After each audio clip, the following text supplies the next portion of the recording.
Good morning, everyone, and welcome to two-day international lecture series on emerging issues in commerce, finance, and management, powered by ICA Sirampur and Dept Sirampur.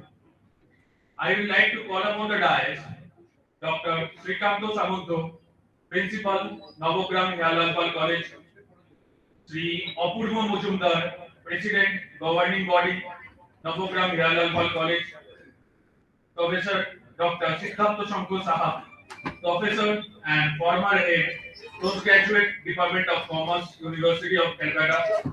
He is also serving as Audit and Finance Officer acting, University of Calcutta, and also the chief guest of the two-day international lecture series on emerging issues in commerce, finance, and management.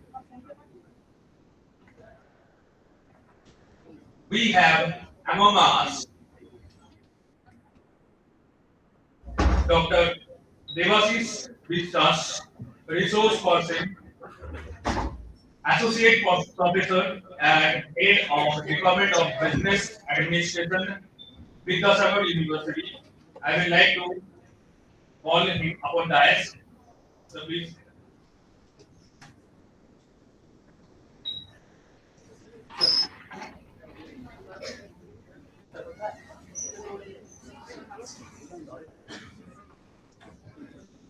We have among us Dr. Kuntal Das, Associate Head of Department of Economics and Finance and Associate Professor Finance, UC Business School, University of Canterbury, New Zealand. He has joined us virtually via Google Meet from New Zealand. He is also the keynote speaker of this program. We welcome you, sir. Because coming to the Thank you. felicitation part, I would like to request Shubhamita Ghosh of semester 5 to felicitate Dr. Srikanto Samudu, Principal, Nabagram College.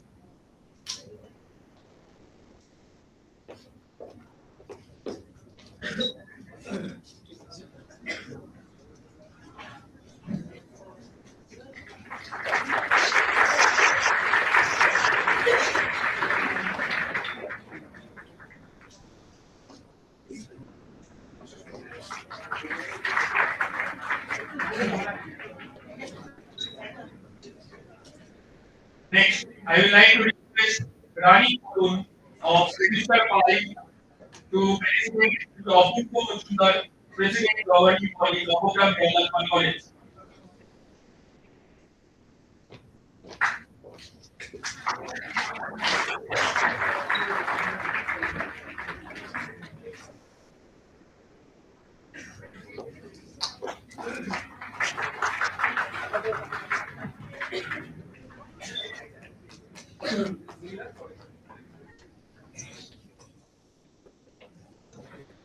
Next, I will request Sayani Sadhuga of Semester 5 to felicitate Professor Dr. Siddhartha Shankar Saha, Professor, University of Calcutta, and also our chief guest.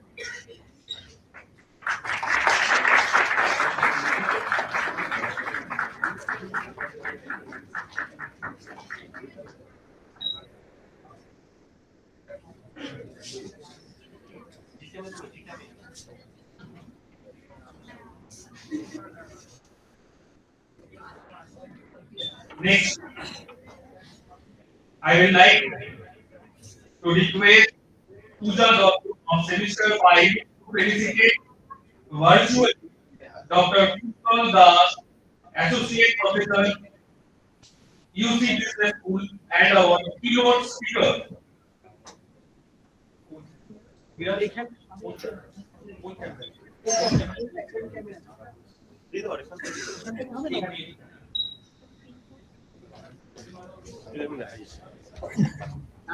Sir, is it visible and audible? Yes, thank you so much. I receive it with honor.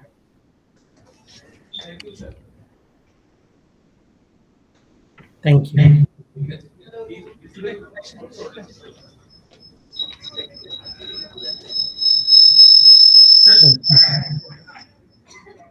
Sir हमारा interview अपना की correspondence and thank you sir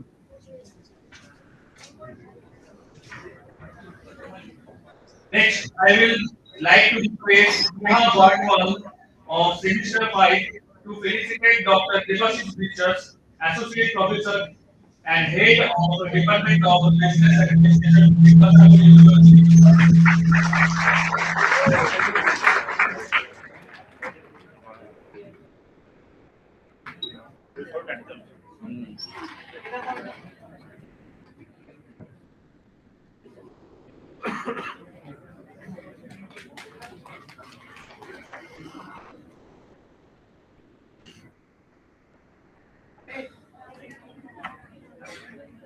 I would now respectfully request our esteemed dignitaries to kindly mark the beginning of this program by participating in the flower floating ceremony. This symbolic gesture will formally inaugurate the two-day international lecture series. So please.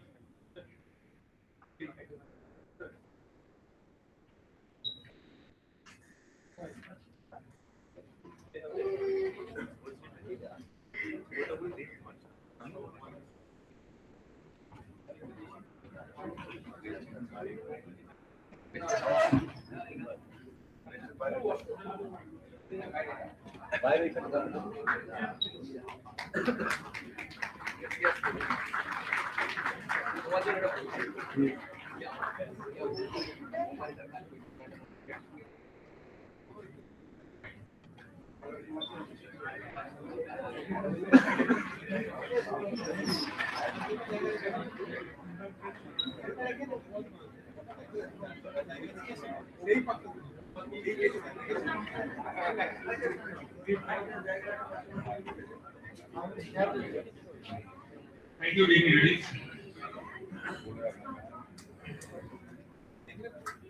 Now coming to next part, the welcome address. I, Professor Shakoshingo Devi, Head of Department of Commerce, Nabagram Hiralal College, and it gives me immense pleasure to warmly welcome you all to the two-day international lecture series on emerging issues in commerce, finance, and management, organized by the Department of Commerce on 18th and 19th day of December 2025. In today's dynamic global environment, the discipline of commerce, finance, and management are undergoing rapid and profound changes. Digital transformation, sustainable consumption, financial innovations, and involving managerial practices are redefining the way organizations function and economies grow. This lecture series has been conceptualized to address these emerging issues, to create a platform for meaningful academic dialogue, knowledge sharing, and critical reflection. We are truly privileged to have with us eminent international and national speakers, respected academicians, researchers, and professionals whose expertise and insights will greatly enrich our understanding. Their presence today reflects the importance of collaborative learning and global academic engagement. I also extend a warm welcome to our principal, GB President, Chief Guest, resource persons, senior faculty members, colleagues, non-teaching staff, and our energetic students. Your active participation will make these sessions lively, interactive, and intellectually rewarding. Today marks day one of this academic event, and I am confident that the discussions over the next 2 days will not only broaden our perspectives but also inspire innovative thinking and future research in the fields of commerce, finance, and management. I would like to express my sincere gratitude to the organizing committee, faculty members of the Department of Commerce, and also who have worked tirelessly behind the scenes to make this event possible. Once again, I warmly welcome you all and wish the lecture series great success. Thank you.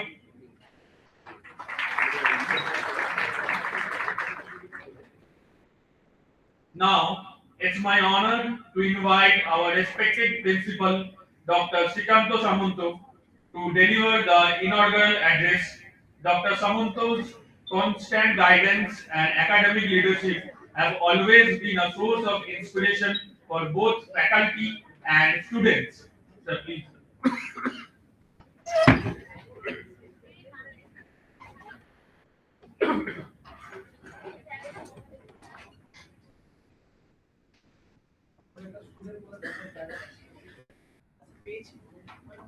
Good morning, everybody. Namaskar. Suprabhat.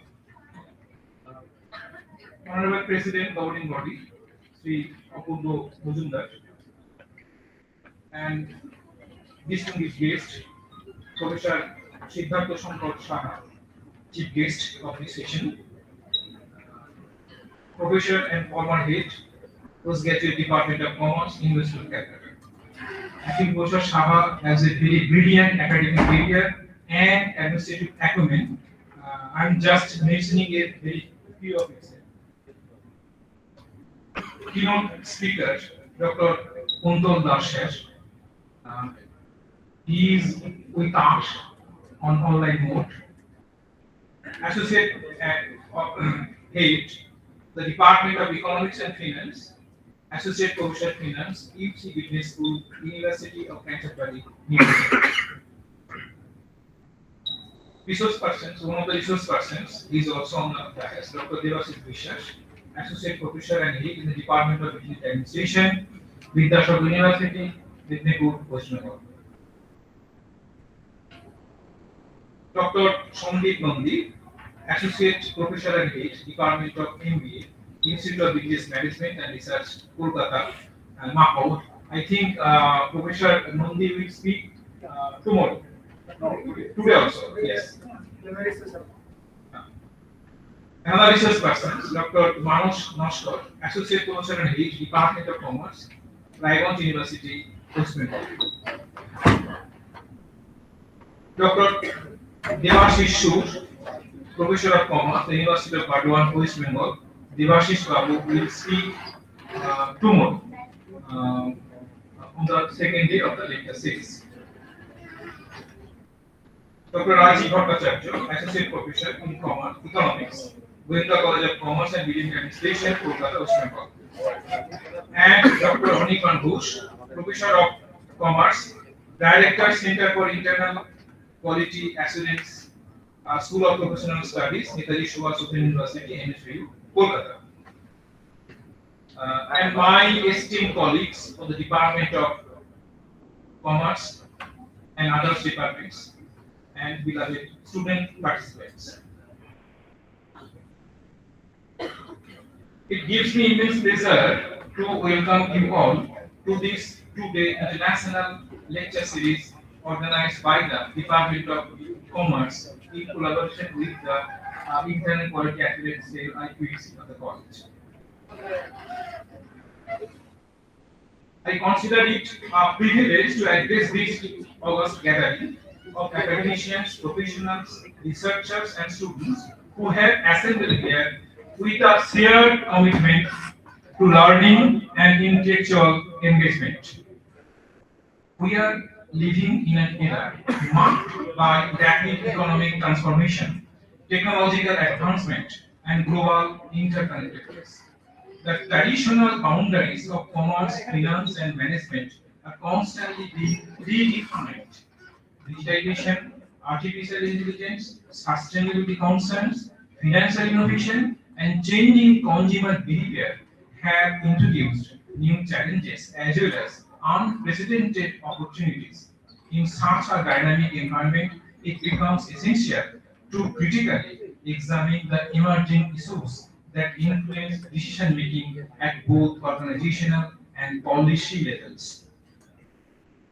The seminar, sorry, the two-day international lecture series on emerging issues in commerce, finance and management, organized by the Department of Commerce, will provide a valuable platform to deliberate upon these developments, exchange ideas, and explore solutions that are academically sound and practically relevant. The discussions and presentations over the course of this two-day lecture series will undoubtedly enrich our understanding and help us to align with the theory with the practice.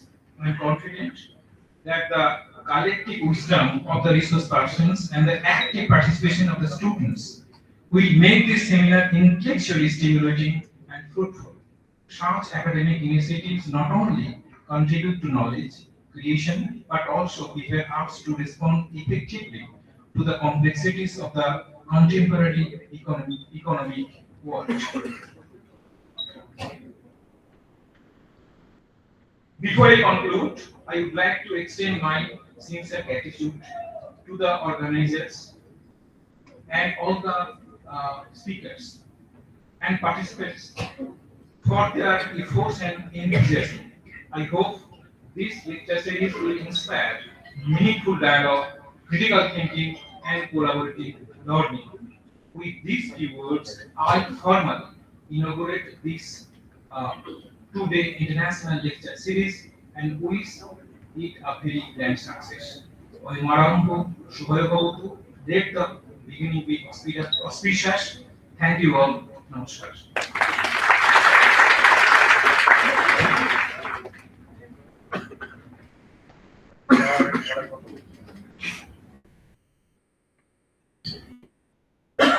Thank you very much, sir, for your insightful and encouraging words.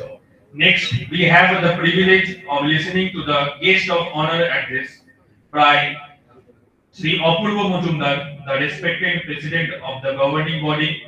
His unwavering support and visions has played a vital role in the growth and development of our institution. Sir, please.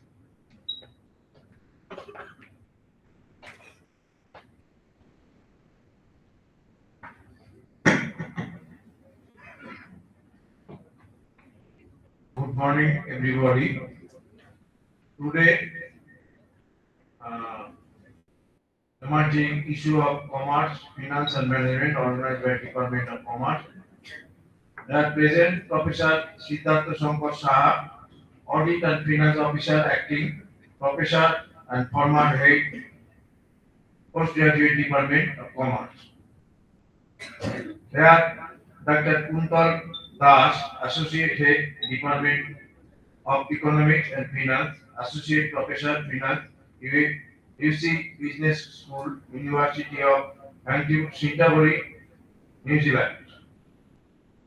Here Devashish Vishwas, Dr.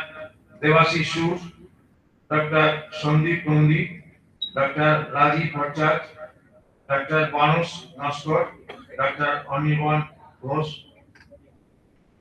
I thanks all the dignitaries present here. আমি আজকে যে অনুষ্ঠান যে দুদিন ধরে যেটা হবে যারা এখানে অর্গানাইজ করেছে কমার্স ডিপার্টমেন্টে প্রত্যেককে আমি আন্তরিক অভিনন্দন জানাই এবং এটা সুন্দরভাবে হোক দুদিন ধরে আমি চাই এবং প্রত্যেককে আন্তরিক অভিনন্দন যারা এখানে জয়েন করেছেন এবং যারা মঞ্চে উপস্থিত আছেন তাদের প্রত্যেককে আন্তরিক অভিনন্দন জানিয়ে আমার ছোট্ট বক্তব্য শেষ করছি। নমস্কার।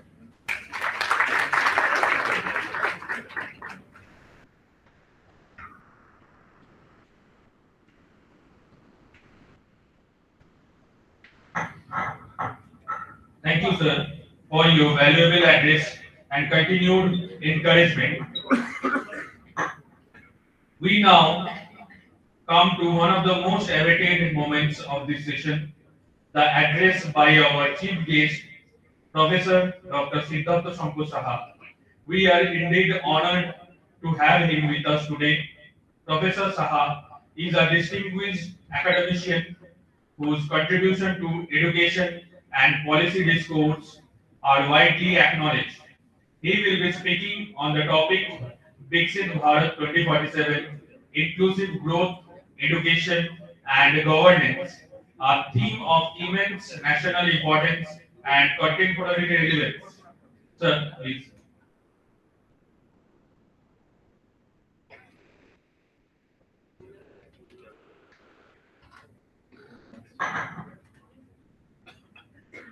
Very good and good morning, beloved student, for whom actually we have been able to assemble here.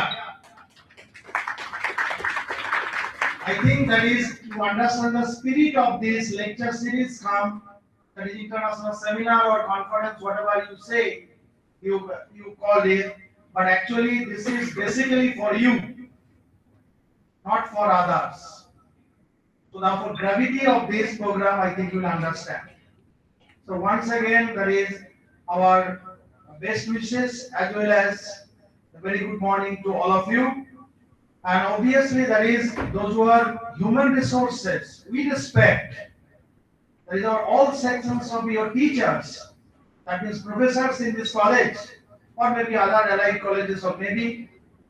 So they are basically the main human resources. Without you, we are the same boat, we are zero.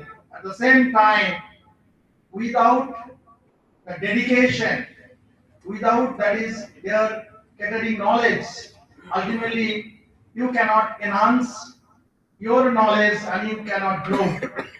So complement to each other. Coming to here, our department student, at present your beloved teacher, Sakko Singh Roy. So he is pursuing PhD. Soon maybe will get the degree doctorate in due course.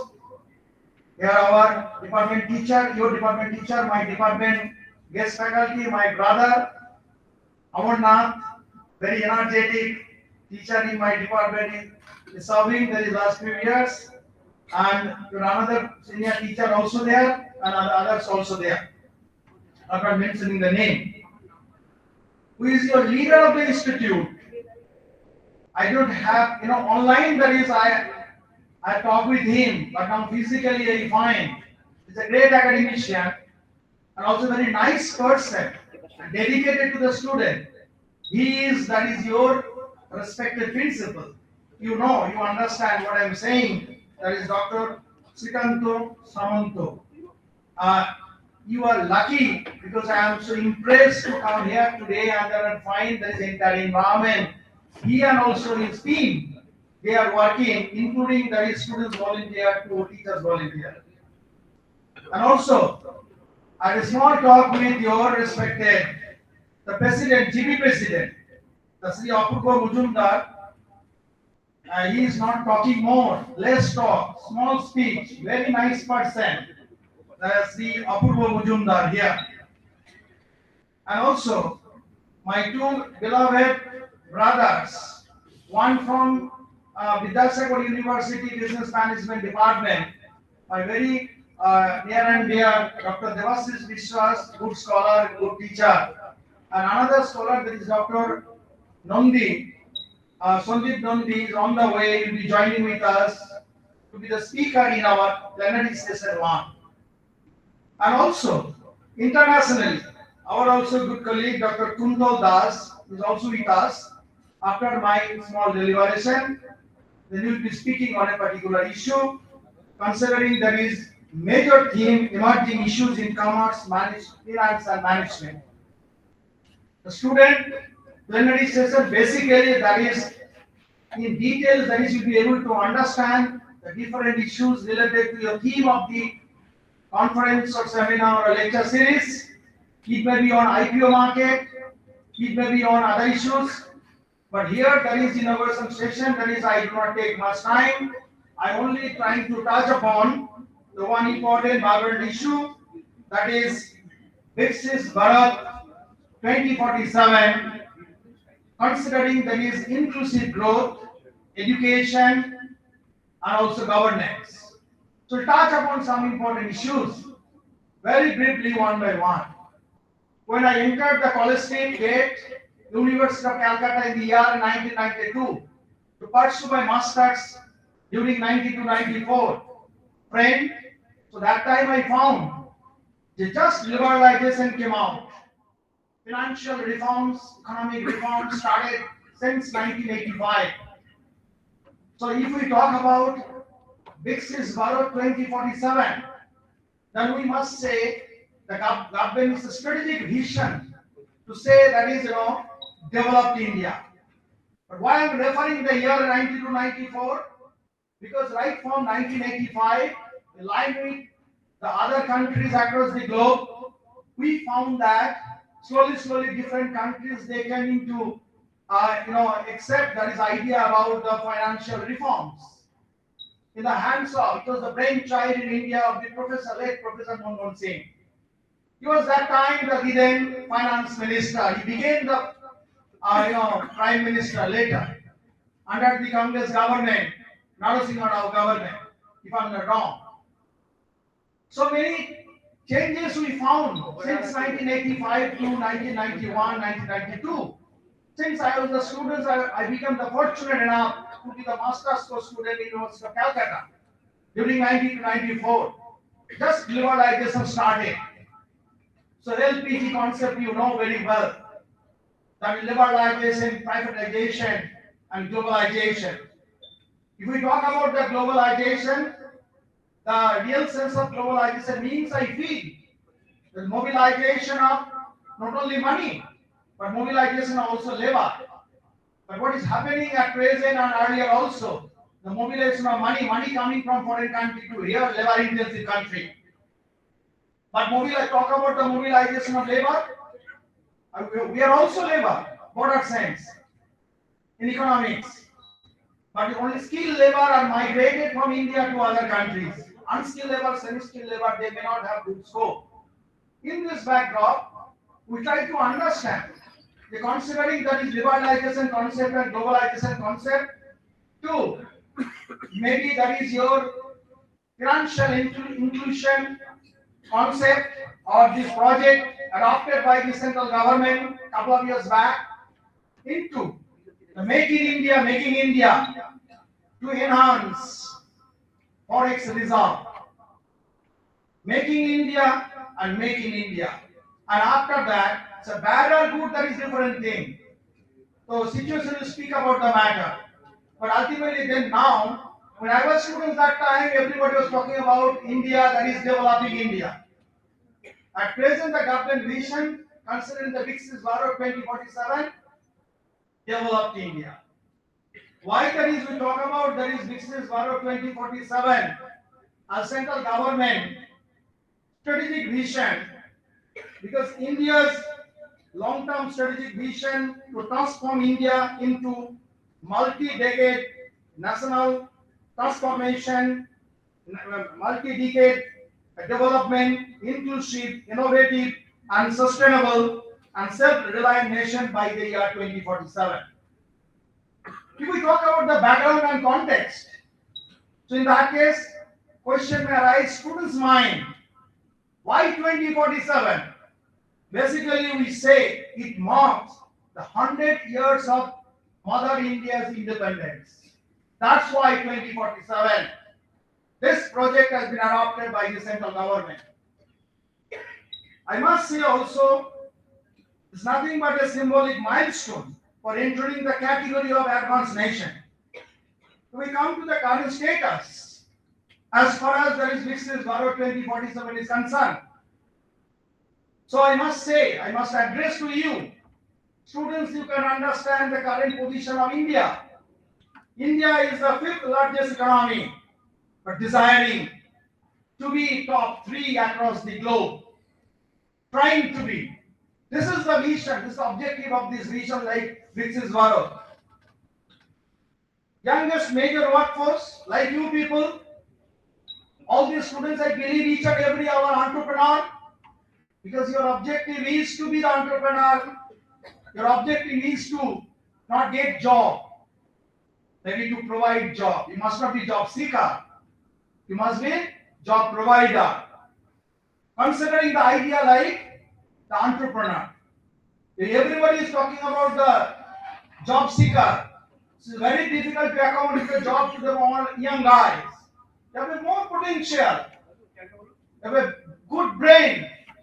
It is our duty of the leader of the institute, duty of the beloved teachers to channelize your idea into real field. So this is the motto. This will be the motto of the college, micro level, macro level, that is Indian perspective, to fulfill the objective of Viksit Bharat 2047, what I believe.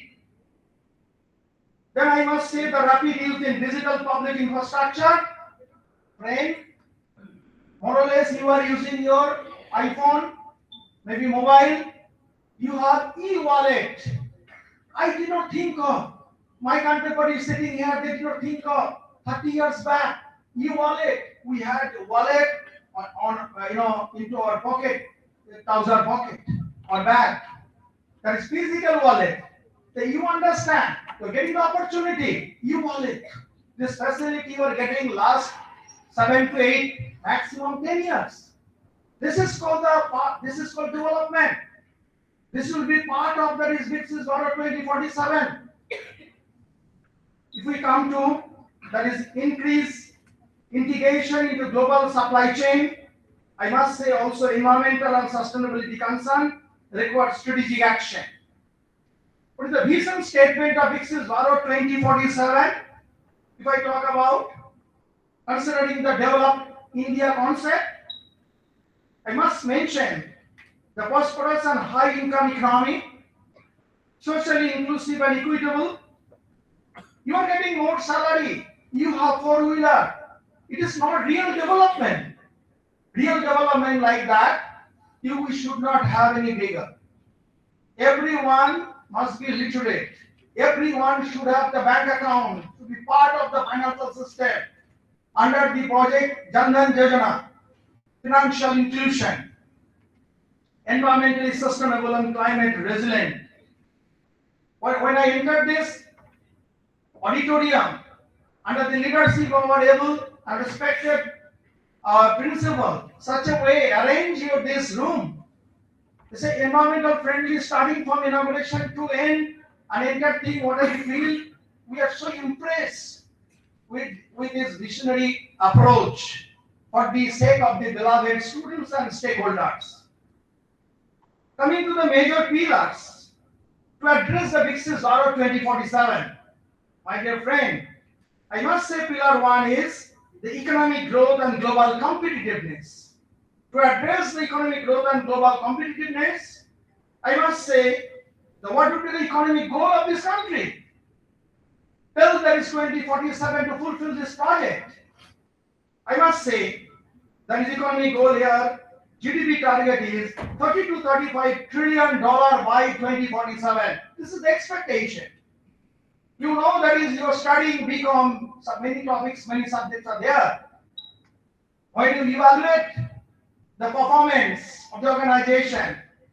By using that is your standard costing mode, you have a target. And also you have actual to calculate your deviation. So target is this what I have mentioned.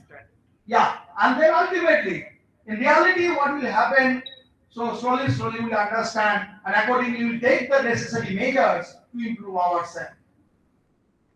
Per capita income expectation to high income category expectation is 13,840 more than $13,845 per capita income is the expectation of the government by 2047. Coming to the core strategy, in brief, I am talking about here because inauguration maybe by scheduled time we conclude here.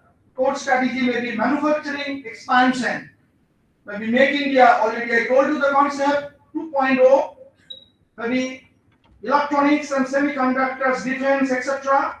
Target 25% share of GDP from manufacturing. Coming to innovation and R&D, research and development. The National Research Foundation is a new development. Artificial intelligence, our principal already communicated, touched upon the issue.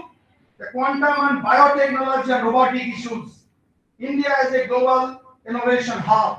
This is the expectation considering the theme Viksit Bharat 2047. Digital economy as growth engine. Just now I told you about wallet, net banking system. So here digital payment system, fintech concept and application of fintech financial technology, which includes many things. And also digital services exportizing to top 3 globally. Global trade leadership, and also we must not ignore the agriculture concept and also sector, the agriculture transformation. Coming to the next pillar 2, that is social progress and human development. Social progress and human development. That if we address this, I just touch upon some important issues that may be health goal.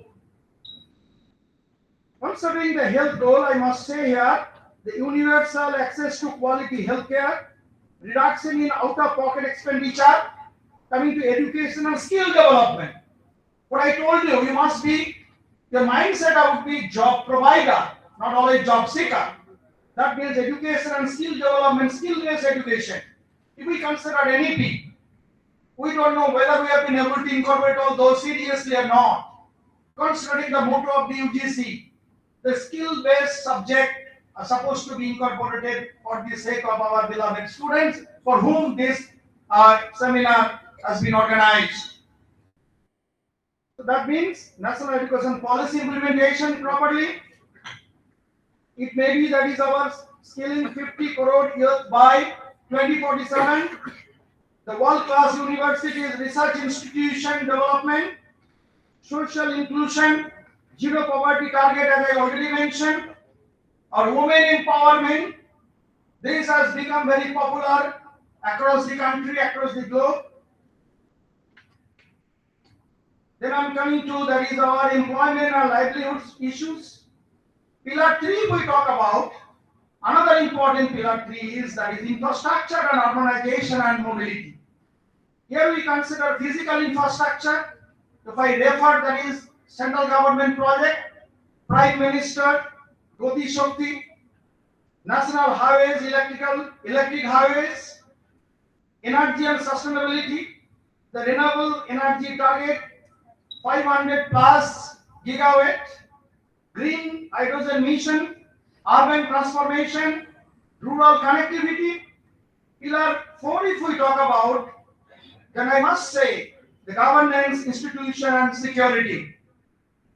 To address the governance by institution and security, I must say there is efficient governance, security and geopolitical issues, strong institution, democratic attitude.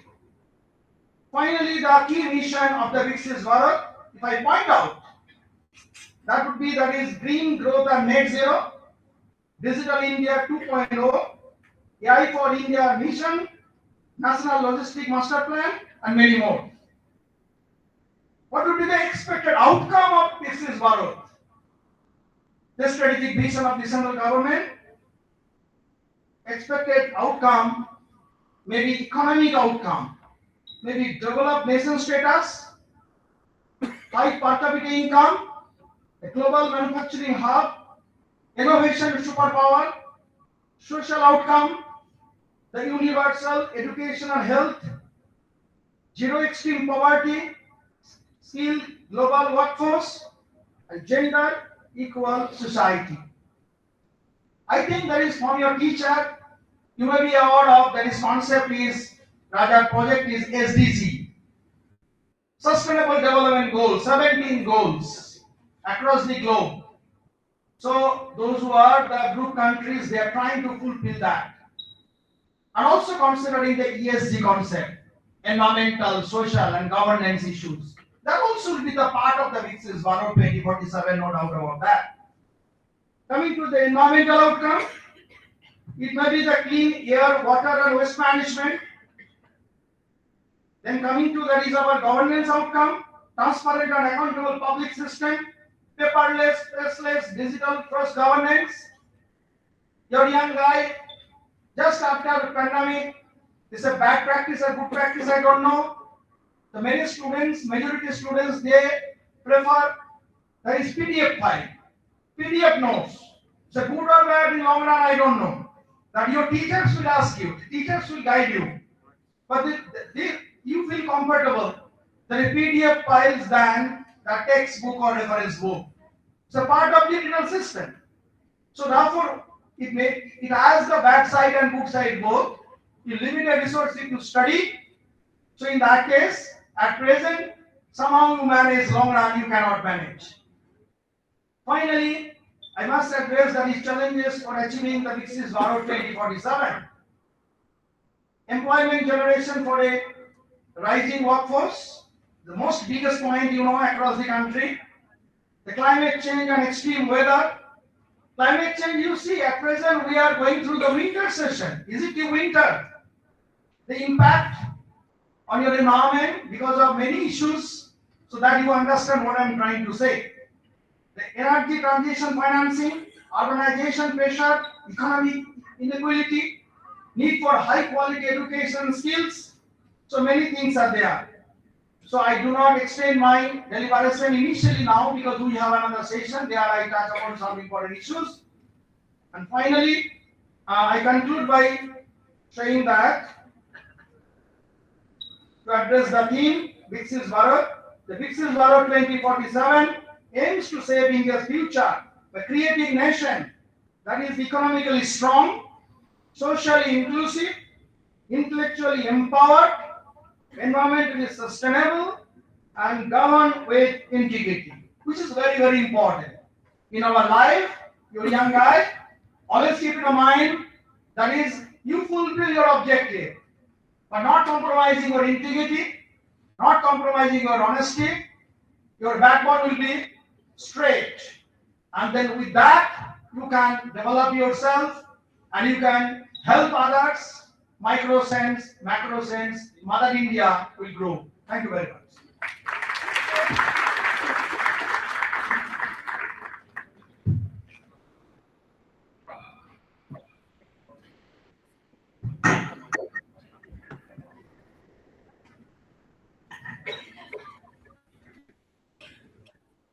Thank you very much, sir, for your insightful and valuable address.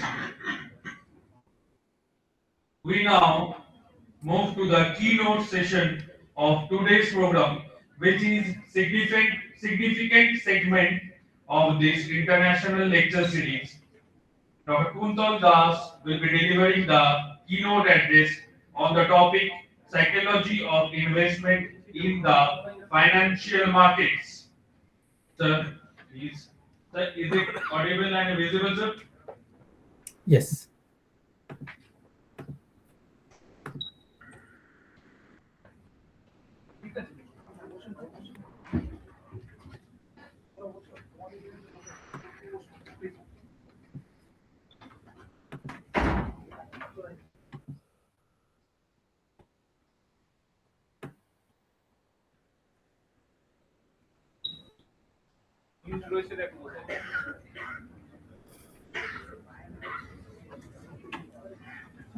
Are you able to view my screen?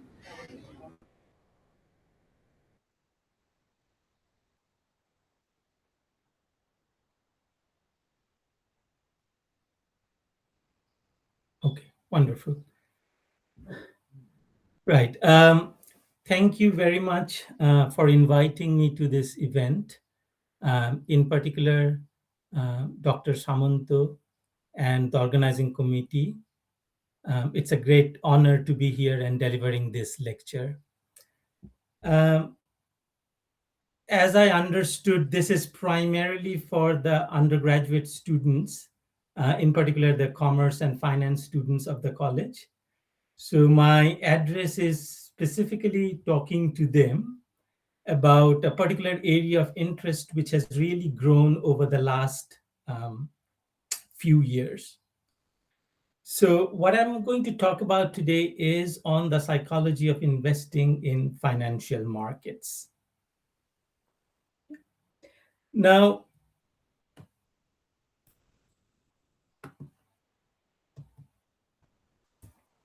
in particular, when students learn finance and economics or any other commerce fields, traditionally you learn about topics where you make mathematical models in order to understand human behavior, in order to understand financial markets.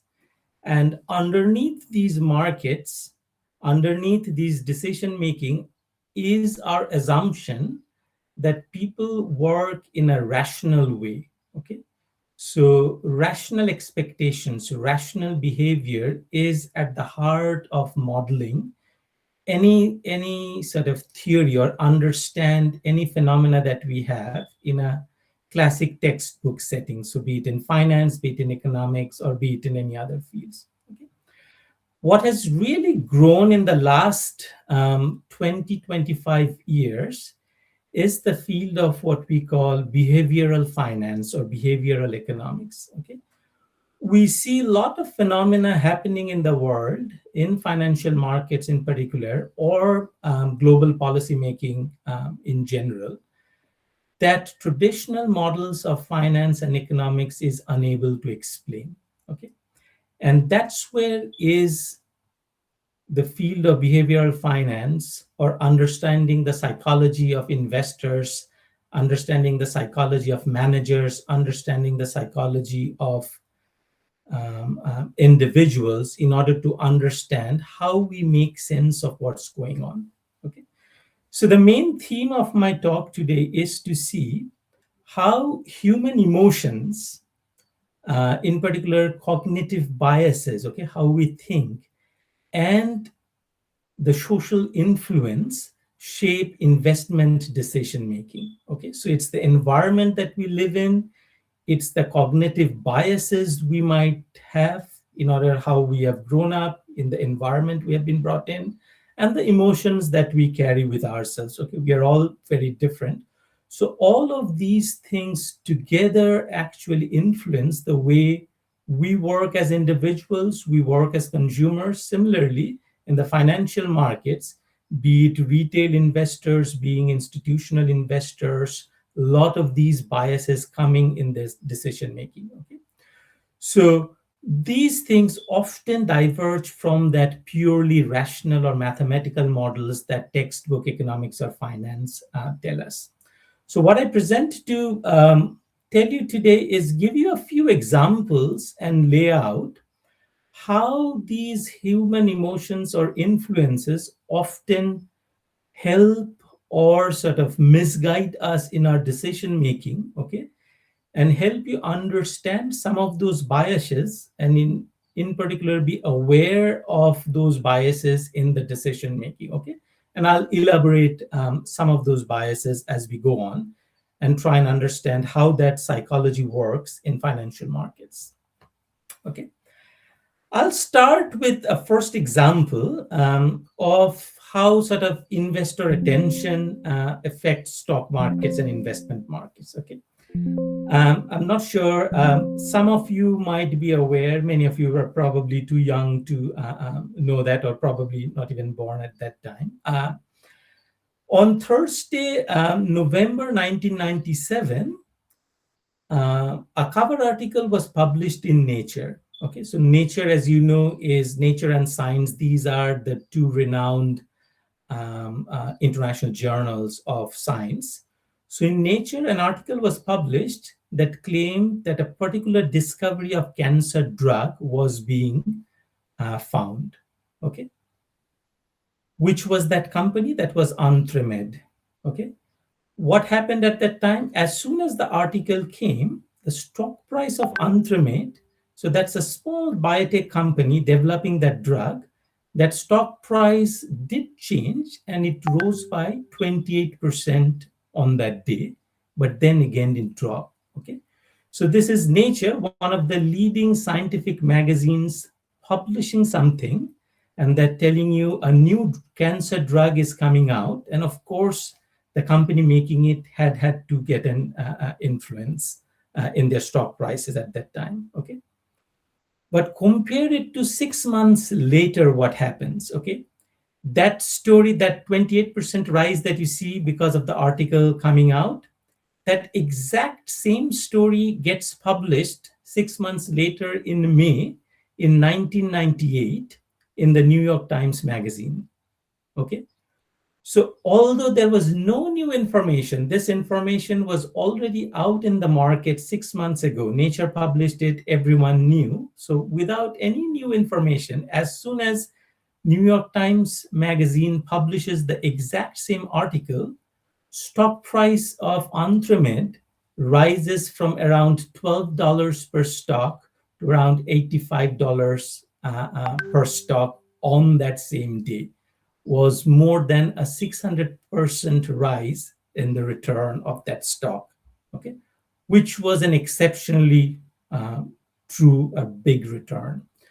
So if you think about it, usually we talk about financial markets are very efficient. They process the information, any new useful information coming in.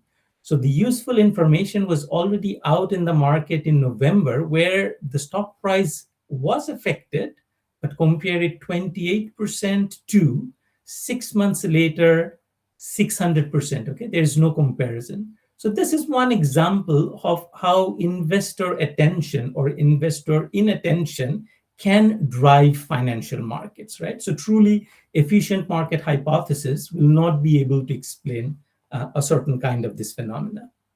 Okay. Take, for example, another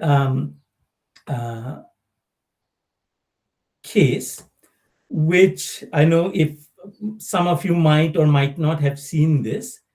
This is a game show in a US television series. This is called Market Madness.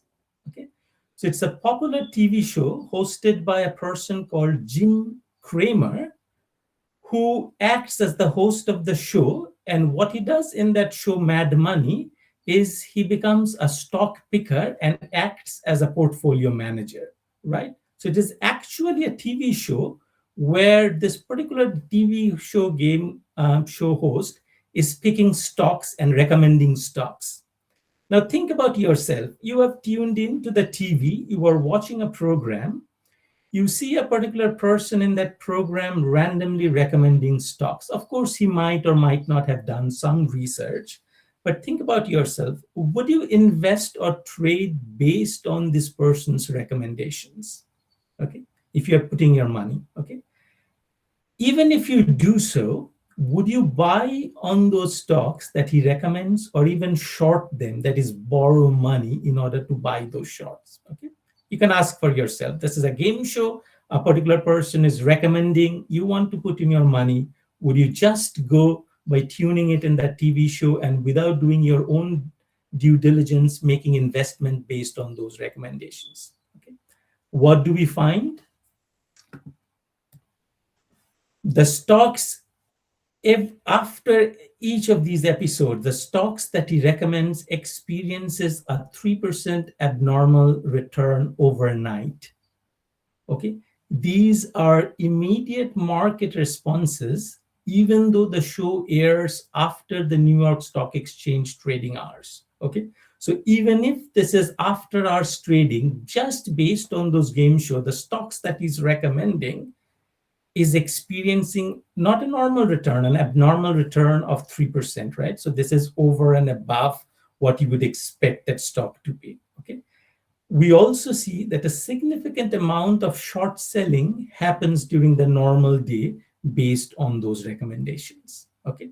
So this is once again some crazy phenomena where a particular person is recommending stocks and you are looking at those, and of course people are demanding based on that, and you see those abnormal returns overnight for the stocks that he's recommending. Okay. Take for example another. I am sure most of you would be aware of the guy Psy, Gangnam Style. Okay. When the Gangnam Style video came out, the global success of that particular song by this South Korean rapper, Psy, in 2012. Okay. So this is just an entertainment. A rap song comes out in 2012. Okay. Without any relevance to anything else. Okay. This was like an exogenous shock of investor enthusiasm. What did it do? It so happens that Psy's father was a co-CEO of a semiconductor company, DI Corp, in South Korea. Okay, so this is a semiconductor company where Psy's father happens to be a co-CEO. So when we see this song coming out, look at what happens. Okay, so you can see the song comes out in see my screen around this time, 6th, between sort of 6th 13th of July, uploading of that style music on YouTube, and you can see those abnormal returns going up. Okay, the first big bar coming up, English news in Korea and China, then all other different languages picking up. The Economist magazine publishes that, and that finally when the Chinese news comes out in China, you can look at the cumulative abnormal returns and trading volumes that happens in that DI company where it happens to be Psy's father as a co-CEO. Okay, so this is a rap song coming out, nothing to do with the semiconductor company, but it significantly moves that market all over the place. Okay, and you can see the cumulative abnormal return going up as high to around 800% of that return. Okay, so these are just a few examples to show many of these behaviors we see quite frequently in financial markets, in investment markets, that traditional efficient market hypothesis is unable to actually give us a good reasoning. Okay, that's why this field of behavioral finance or behavioral economics, where we try and understand the psychology of human behavior, both on the consumer side and on the investment side, in order to deeply understand that, plays a big role in understanding today in what's going on, be it in terms of the booms and busts in the financial cycle all over the place, or all other kinds of decisions that have been made. Okay. So these three cases or examples are just an illustration of the different kinds of things that we see in this market. Okay. Few other things that we also see. For example, we see, and this is just to give you only a snapshot of a few examples that we quite often see. But like this, we see tons of different anomalies in the financial market. This is from the Journal of Finance, one of the leading top finance journals in the world, about sports sentiments. Okay, how sports sentiments drive stock returns. There has been numerous amount of studies, particularly looking at how a team, for example, winning the World Cup and what it does to the stock market, for example. Okay, so people have looked at in cricket, people have looked at in soccer or football and many other fields. Okay, this is a very, very common phenomena that we see. Okay. Another example or something that we quite relevant in today's DNA is climate sentiment. Okay, I published a recent paper looking at how climate sentiment explains stock liquidity in financial markets, for example. Okay, so a lot of these sentiment-driven behaviors in financial markets are somewhat quite different from the fundamentals-based behavior. So while there is, of course, a role of understanding the fundamentals, but we now need to pay deep attention to sentiments and behavior in financial markets, and in order to try and understand that. Okay. People have paid a lot of attention, particularly in the last 10 or 15 years. Okay.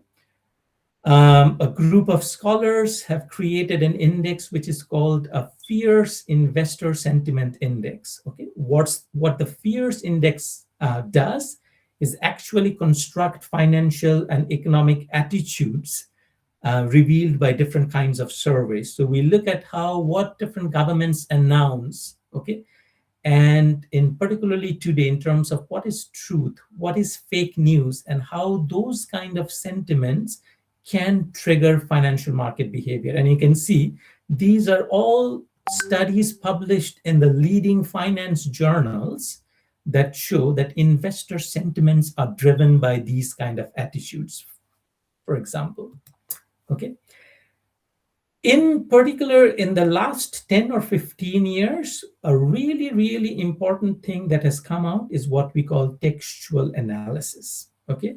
So right now in finance, as we say, data is like God, data is like dust of gold. Okay. We all want to have data, and particularly in the age of large data, what we are looking for is how can we tease out information from that data in order to understand markets better, and in order to understand or make more informed decisions. Okay, so what textual analysis has done is actually not only looking at what data is being published, but also looking at different other kinds of published information. So for example, a lot of things about the sentiment comes out, for example, from, if you're looking at US markets, from what we call the 10K reports.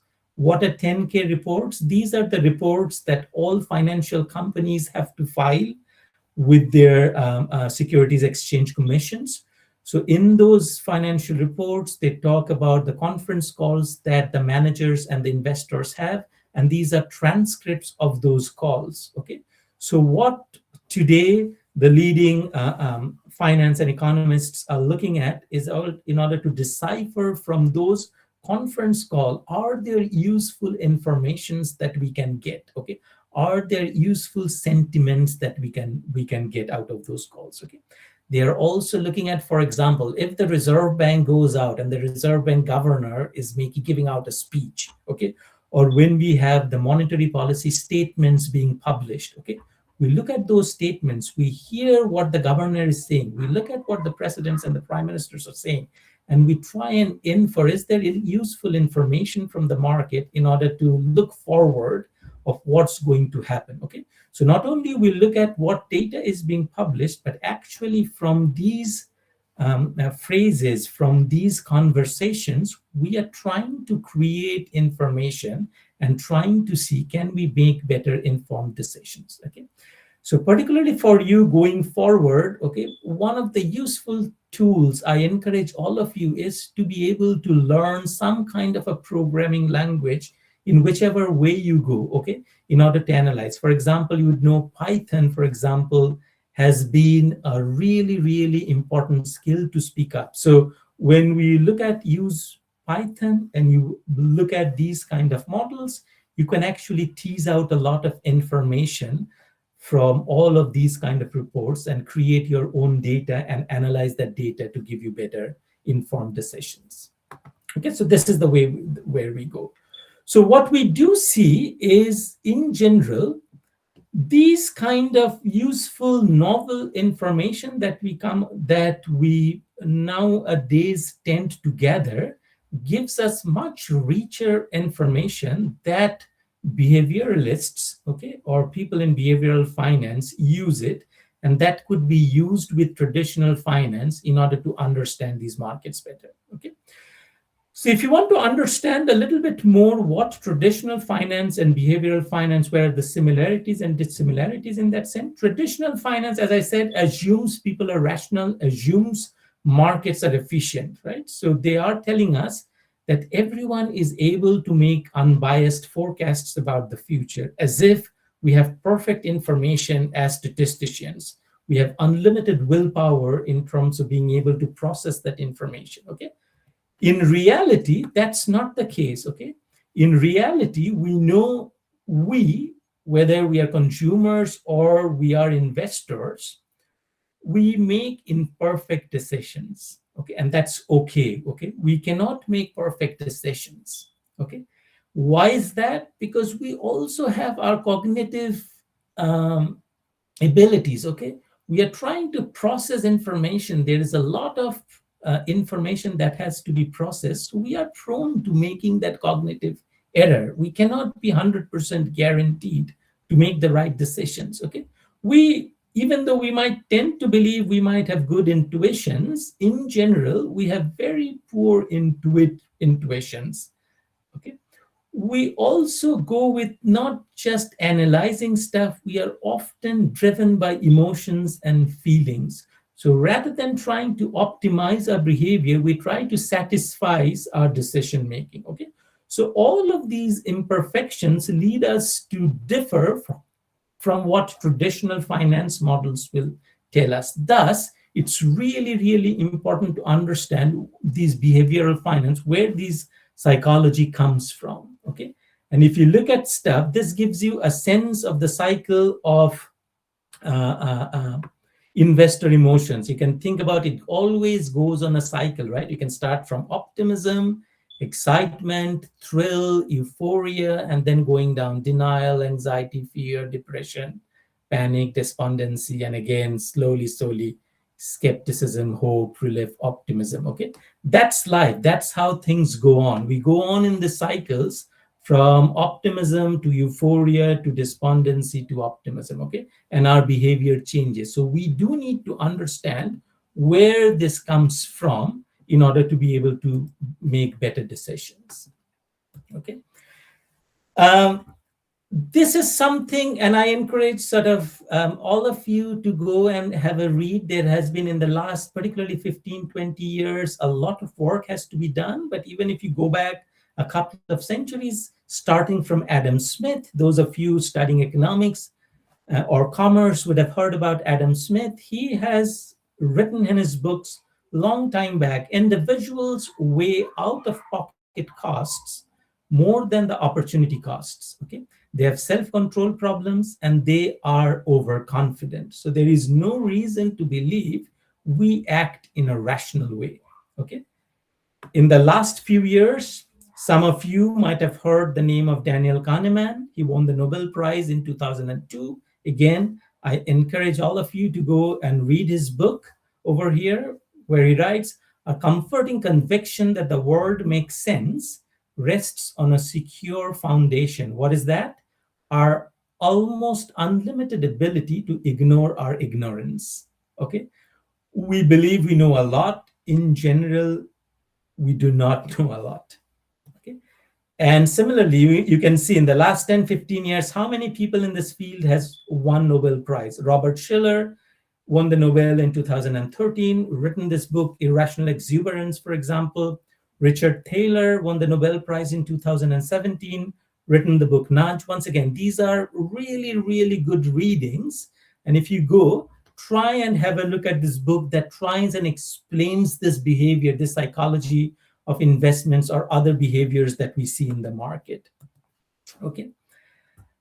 So in particular, when all of what we read in the classroom, what we read in the textbook about our rational behavior, okay, again, coming back to Simon Herbert, won the Nobel in 1978, says about bounded rationality, the capacity of human mind for formulating and solving complex problems is very small compared with the size of the problem whose solution requires objectively rational behavior in the world. Okay, so what the kind of problems that comes up nowadays, okay, and in particular going forward, so for you guys that you would see in your sort of lifetime as you go into the job market, as you look for a job in the next few years, the problems are complex. Okay, so you would need a whole lot of tools in being able to analyze and tackle these problems. So it's good to be aware of the limitations and how you can learn from these things that we have.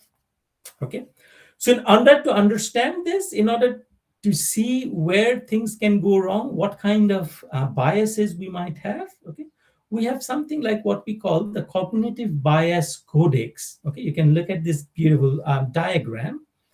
What the cognitive bias codex tells us, if you really look at it, tells us we all have around 200 different types of cognitive biases that affect our decision making. Okay, and that's what I'm going to sort of elaborate a little bit in the next few minutes.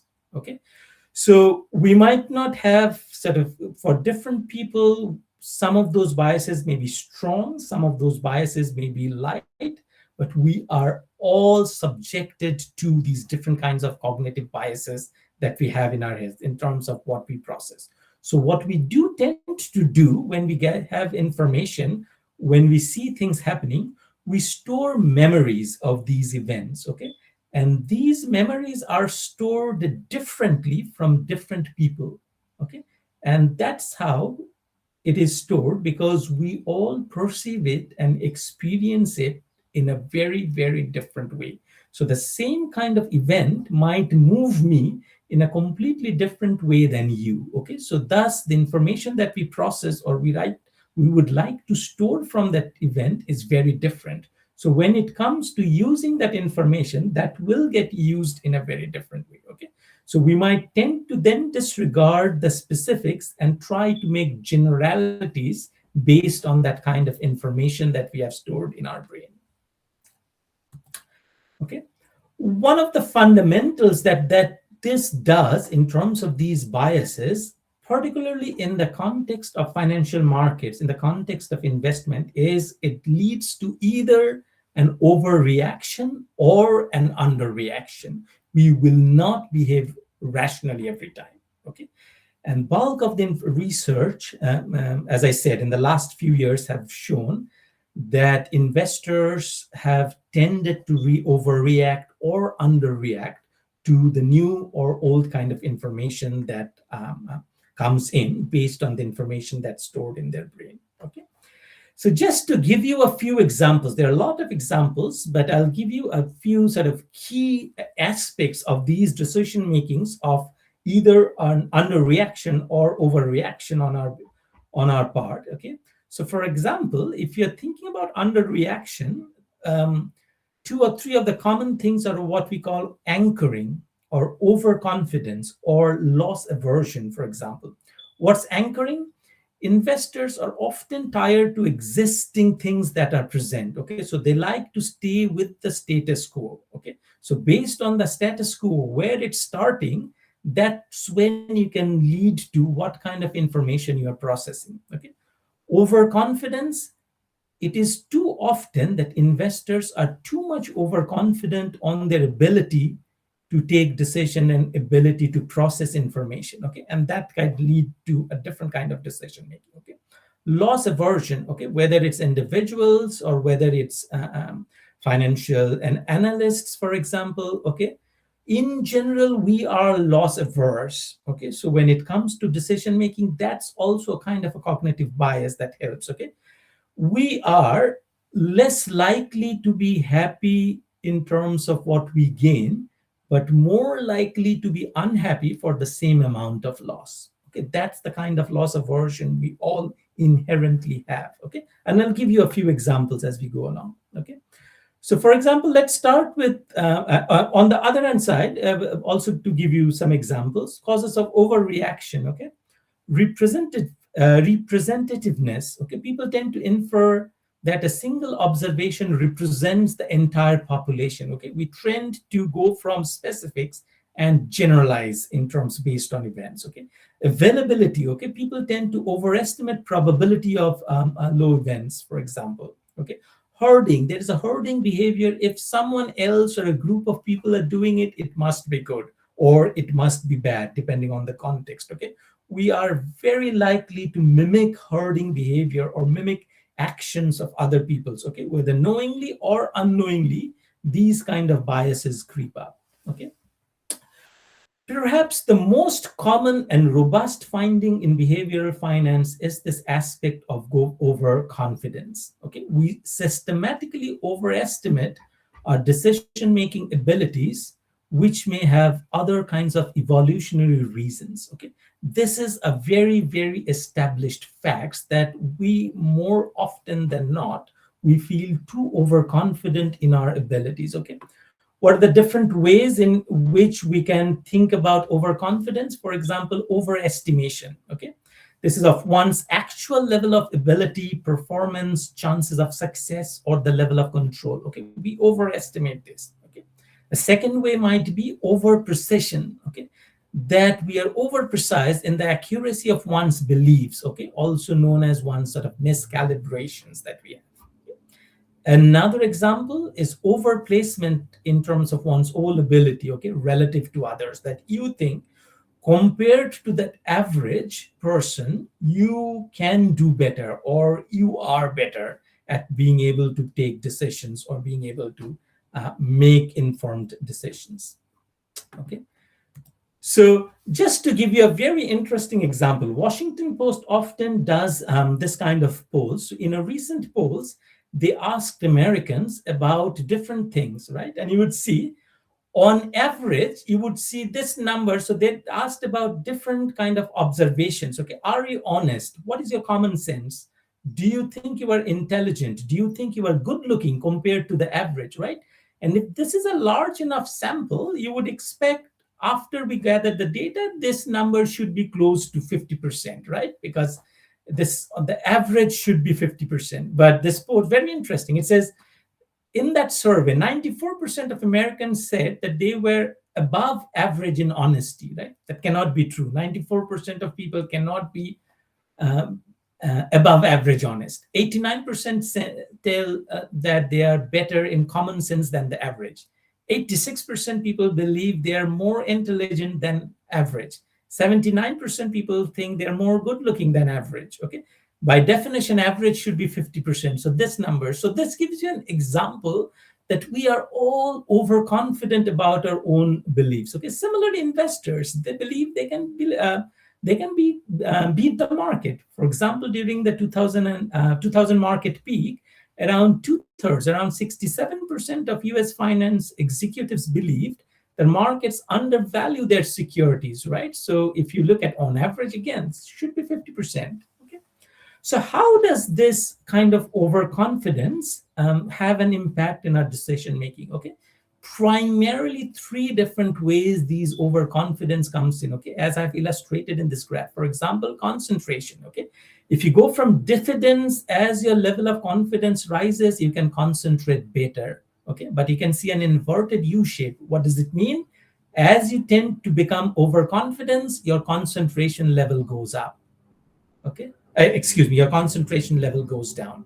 Similarly, for anxiety, as you become more and more overconfident, your anxiety level kind of drops and you are tending to make sort of incorrect decisions. Motivation, okay, a little bit as confidence increases, motivation goes up. But once you become more overconfident, your level of motivation goes down. Okay, so overconfidence can affect your concentration, anxiety, motivation, and all of these things affect your decision making. Okay, let's talk about anchoring bias. Okay, this is how information is presented. Okay, so this is a very simple example. Think about this. Think about scenario one. Okay, you go to the mall, you see two t-shirts. Okay, a t-shirt costs 10,000 rupees, another t-shirt costs 4,000 rupees. Okay, of course, when those two things are side by side, you feel the t-shirt worth 4,000 rupees is a good deal. Okay, think about scenario two. You go to the mall, only the t-shirt with 4,000 rupees is kept. Do you still think it's a good deal? Okay, so that's the kind of anchoring bias. How is information present to you? Okay, so typically, depending on how things are present, it can have very different reactions. Okay, so think about the same thing over here in the finance context, that information are presented in two different ways. Okay, so I'm talking about a particular company's earnings per share. Okay, let's say it was 16 rupees. It came out to be 16 rupees. It was 14 last year. Okay, if the information tells you EPS is 16 rupees compared to an expected 20 rupees. Okay, So it did go up from 14 to 16, but you're presenting it that compared to an expected 20, it is just 16. Okay. What's the impact? It has a negative framing. Investors focus on the shortfall, perceived bad news. You can have a lot of selling of those stocks. Okay. The same information can be presented in terms of EPS increased from 14 last year to 16 this year. Okay, that's a positive framing. Investors focus on the improvement perceived as good news and can have a very, very different reaction to the market. Okay, so this is known as the anchoring bias. The way things are praised, the way information is provided can have consequences. Okay, again, a very simple example. You are in the supermarket trying to buy yogurt. Okay, it says contains 20% fat versus contains 80% fat, 80% fat free. Okay, how would you perceive that particular kind of information? Okay, so again, similarly, looking at that information, you can find that that presents a very, very different kind of scenario that you would have. Uh, okay, I probably need to wrap up quickly. Okay, so similarly, think about loss aversion. Loss aversion is another kind of way where we differ from the pain of loss from the pleasure of gain that we have. Okay, so I'm probably going to wrap up and give you a few other examples that we have. Okay, so things like disposition effect, the things that we have, we tend to believe we hold on to for too longer than what we can ultimately being able to achieve. Okay, so what I'm going to sort of tell you is sort of an important finding that we have is the hardest thing that can be important is managing our own emotions. Okay, as sort of Warren Buffett puts, is the most important quality for an investor is the temperament, not intellect. Stock market is a device for transferring money from the impatient to the patient ones. Okay, so just to conclude, why does this matter for a career in finance, particularly for those of you thinking about these issues, being aware with that? Just to give you a few examples. Okay, once you go out, you become a fund or a portfolio manager, you need to manage your own biases and also recognize them in your clients and help them make the right decisions. As an investment banker, you should not be following a hoarding behavior that can distort M&A deals and other kinds of sentiments. Financial advisors, okay, careful about loss aversion and status quo biases. For example, policymakers design schemes that nudge people to make better decisions. For example, saving schemes or insurance schemes. These are things that behavioral finance guides you in order to how you actually make those decisions, how you can frame those policies that will help individuals make better decisions. So just sort of finally to wrap up, strategies to mitigate these biases or being aware of that, keep in mind the logic. What is the intrinsic value of stocks, for example, that you're looking at? Don't be swayed by these biases. Be aware of how information is presented.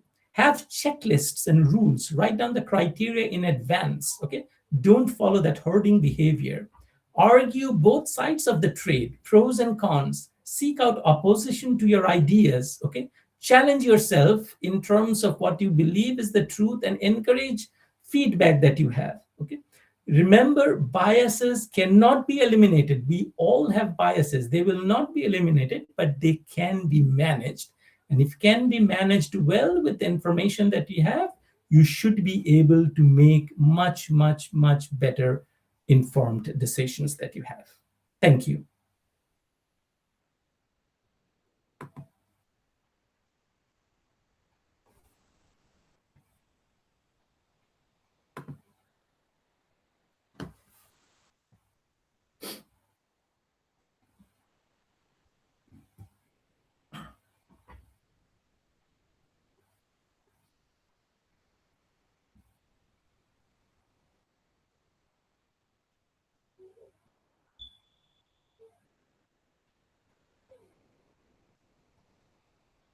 to propose the vote of thanks for this session.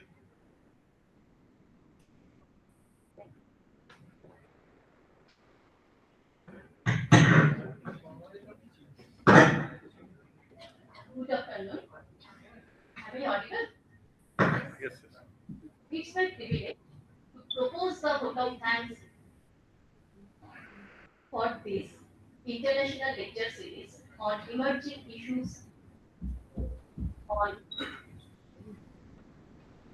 emerging issues in commerce, finance, and marketing, organized by Department of Commerce, Nabagram Hiralal College. First and foremost, a heartfelt gratitude to our esteemed chief guest, Professor Siddhartha Shankar Saha, and keynote speaker, Dr. Kuntal Das, for sharing their invaluable insights. I also extend my deepest gratitude to our principal sir, Dr. Srikanto Samanto, and governing body president, Sri Apurva Majumdar. A round of applause for the organizing committee for their meticulous planning. Once again, thanks to all the participants and our beloved students. Now we'll take a small break and meet for the next session. Thank you once again.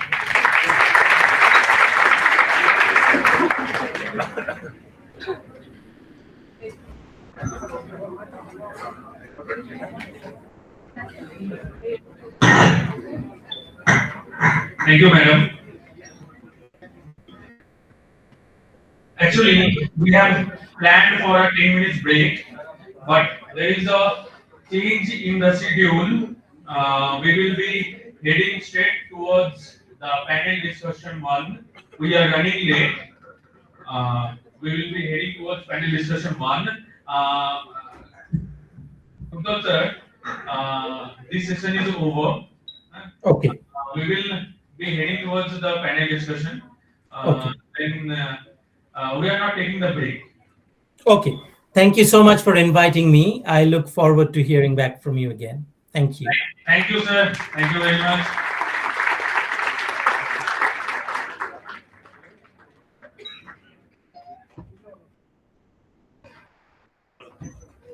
We now move towards an important academic segment of today's program, panel discussion one, which brings together eminent scholars and practitioners to deliberate on contemporary and evolving issues in commerce, finance, human resources, and sustainable management. It will be chaired by a highly respected academician and administrator, Professor Dr. Siddhartha Shankar Saha, who is an esteemed professor and former head of postgraduate department of commerce, University of Calcutta, and also serving as audit and finance officer acting University of Calcutta. Sir brings with him decades of academic excellence, administrative experience, and scholarly contribution in the field of commerce and finance. We are deeply honored to have him as the chairperson of this panel. Professor Saha will be speaking on IPO market. The session will begin with our first speaker, Dr. Devasis Vishwas, Associate Professor and Head of Department of Business Administration, Vidyasagar University. Dr. Vishwas will be addressing on the topic operating functions of HR. Following this, we shall have our second speaker, Dr. Sundip Nondi, Associate Professor and Head of Department of MBA, Institute of Business Management and Research, Kolkata. Dr. Nondi will speak on the highly relevant and contemporary theme from linear to circular economic insights. We request all participants to remain seated and engage actively during the session. And the earnest request, please maintain silence. Please maintain silence. With this, I invite our respected chairperson and distinguished speakers to kindly take their places on the dais. Coming to a small felicitation part, I will quickly wrap up the felicitation. I would like to request Anjali Singh of semester 5 to felicitate Dr.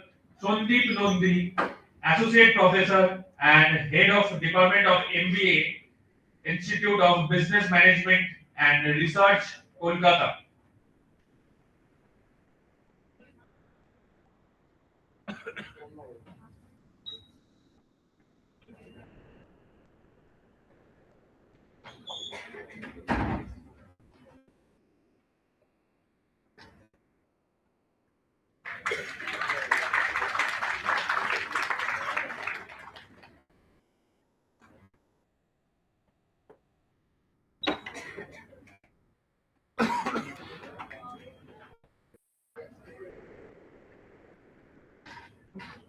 I am handing this session over to the chairperson.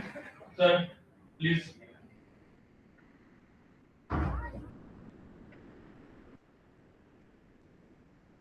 Thank you, Sako. We request our beloved student to show your patient maximum 1 hour. Okay? Followed by, we suppose there is good lunch. Okay? So therefore, 1 hour, very important for us. Very lucid discussion should be made. And also that is our college authority. They told discussion will be made not in English, English and Bengali both. So naturally, আমরা আমাদের স্পিকারদেরকে request করব এবং আমি নিজেকে request করব যে বাংলা ইংরেজি মিলিয়ে তোমাদের সাথে ইন্টারঅ্যাকশন হবে এবং টপিকের উপরে কথা বলা হবে। ওকে? যেহেতু তোমাদের প্রিন্সিপাল এবং তোমাদের যারা অর্গানাইজার তারা রিকোয়েস্ট করেছে আমাদের। আশা করি তোমরা এটাতে হ্যাপি ফিল করবে। That does not mean that আমরা তোমাদেরকে আন্ডার এস্টিমেট করছি না। আমরা সবাই বাঙালি। তার জন্য এটা প্রপোজ করা হয়েছে, আমরা অ্যাকসেপ্ট করেছি। অলরাইট? যারা বেরিয়ে যাবে একবারে বেরিয়ে যাবে। আমাকে সবাই জানে এটা হচ্ছে আমি indiscipline don't like. Right from জেভিয়াস to Calcutta university and institution. এটাই আমার ইউএসপি। এই সেশন চলাকালীন আমি বেরোতে দেব না কাউকে। As the chairman of the session. Clear everyone, my beloved friends? Okay. তোমাদের জন্য আমাদের আশা, তোমাদের এই মাস্টারমশাইরা এত সুন্দরভাবে কন্ডাক্ট করেছেন, রেসপেক্ট করো। তোমাদের যদি হাঙ্গরি থাকো তাহলে দু চারজন বেরিয়ে গিয়ে খেয়ে চলে এসো, কিন্তু ফ্রিকোয়েন্টলি বেরিয়ে যাবে। ওকে, থ্যাংক ইউ। তোমরা very nice, very nice. We have, that is theme of the lecture series, that is emerging issues in commerce, finance and management. Broader theme. In this broader theme, as the chairman of this session, I will speak on very important issues, that is primary capital market, especially IPO market in India. Before that, we have two speakers. One is Dr. Devashish Biswas, who bolbe tomaderke operative function of HR, human resource. এটা ছাড়া আমাদের আরেকজন good speaker আছেন, doctor Sandeep Nandi. Sandeep Nandi বলবে ওর topic এখানে যেটা দেওয়া আছে, from linear to circular economy insights. ওটাও তোমাদেরকে খুব সহজ করে বলবে। এছাড়া আমি প্রথমে একটু টপিকের উপরে কনসেন্ট্রেট করি, তারপর টু চেয়ার দ্য সেশন ওদেরকে রিকোয়েস্ট করব, ওরা তোমাদের সাথে ইন্টারঅ্যাকশন করবে, বলবে এবং তোমরা আশা করি বেনিফিটেড হবে। আমি যে টপিকটা উপরে কিছু বলার চেষ্টা করছিলাম, আমার স্টুডেন্ট লাইফ থেকে বলতে পারো 92 থেকে নয়, এমকম যখন করছি 93 থেকে আমি ইকোনমিক সায়েন্স পড়ি। ওকে, বিজনেস স্ট্যান্ডার্ড, ইকোনমিক টাইমস, এগুলো হচ্ছে তোমার নিউজ পেপার। যারা একটু বিজনেস, মার্কেট, ফাইন্যান্স নিয়ে কাজকর্ম করে, অল্প স্বল্প লেখাপড়া আমি করি, এগুলো একটু পড়ি। ইকোনমিক্স টাইমস আমাকে শেখায়, এটা নিয়ে এসেছি তোমাদেরকে এনকারেজ করার জন্য, আর এটার উপরেই কিছু বক্তব্য রাখার জন্য। ইকোনমিক্স টাইমসের উপরে নয়, ইকোনমিক্স টাইমসে এমন কিছু আছে 2-3 দিন আগেকার, প্রতি সপ্তাহেই পাওয়া যায় এগুলো, সেটার উপরেই বক্তব্য। অর্থাৎ এখানে আমার টপিক হচ্ছে আইপিও মার্কেট। সো বিকমের এটা তোমাদের একটা সাবজেক্ট আছে, দেখবে ইন্ডিয়ান ফিনান্সিয়াল সিস্টেম। খুব সহজ করে বলার চেষ্টা করছি। আমি এটার উপরে রিসার্চ করেছি, এটার উপরেই কাজকর্ম করি, এটার উপরেই পড়ি। কত বড় টিচার আমি জানি না, but I am very good student like you. এখনো দিন রাত্রি আমি পড়াশোনা করি। হ্যাঁ দাদা বলুন, আমি একটু ওই লেকচার এতে আছি কনফারেন্স। আমি একদম 3টে থেকে বেরোবো।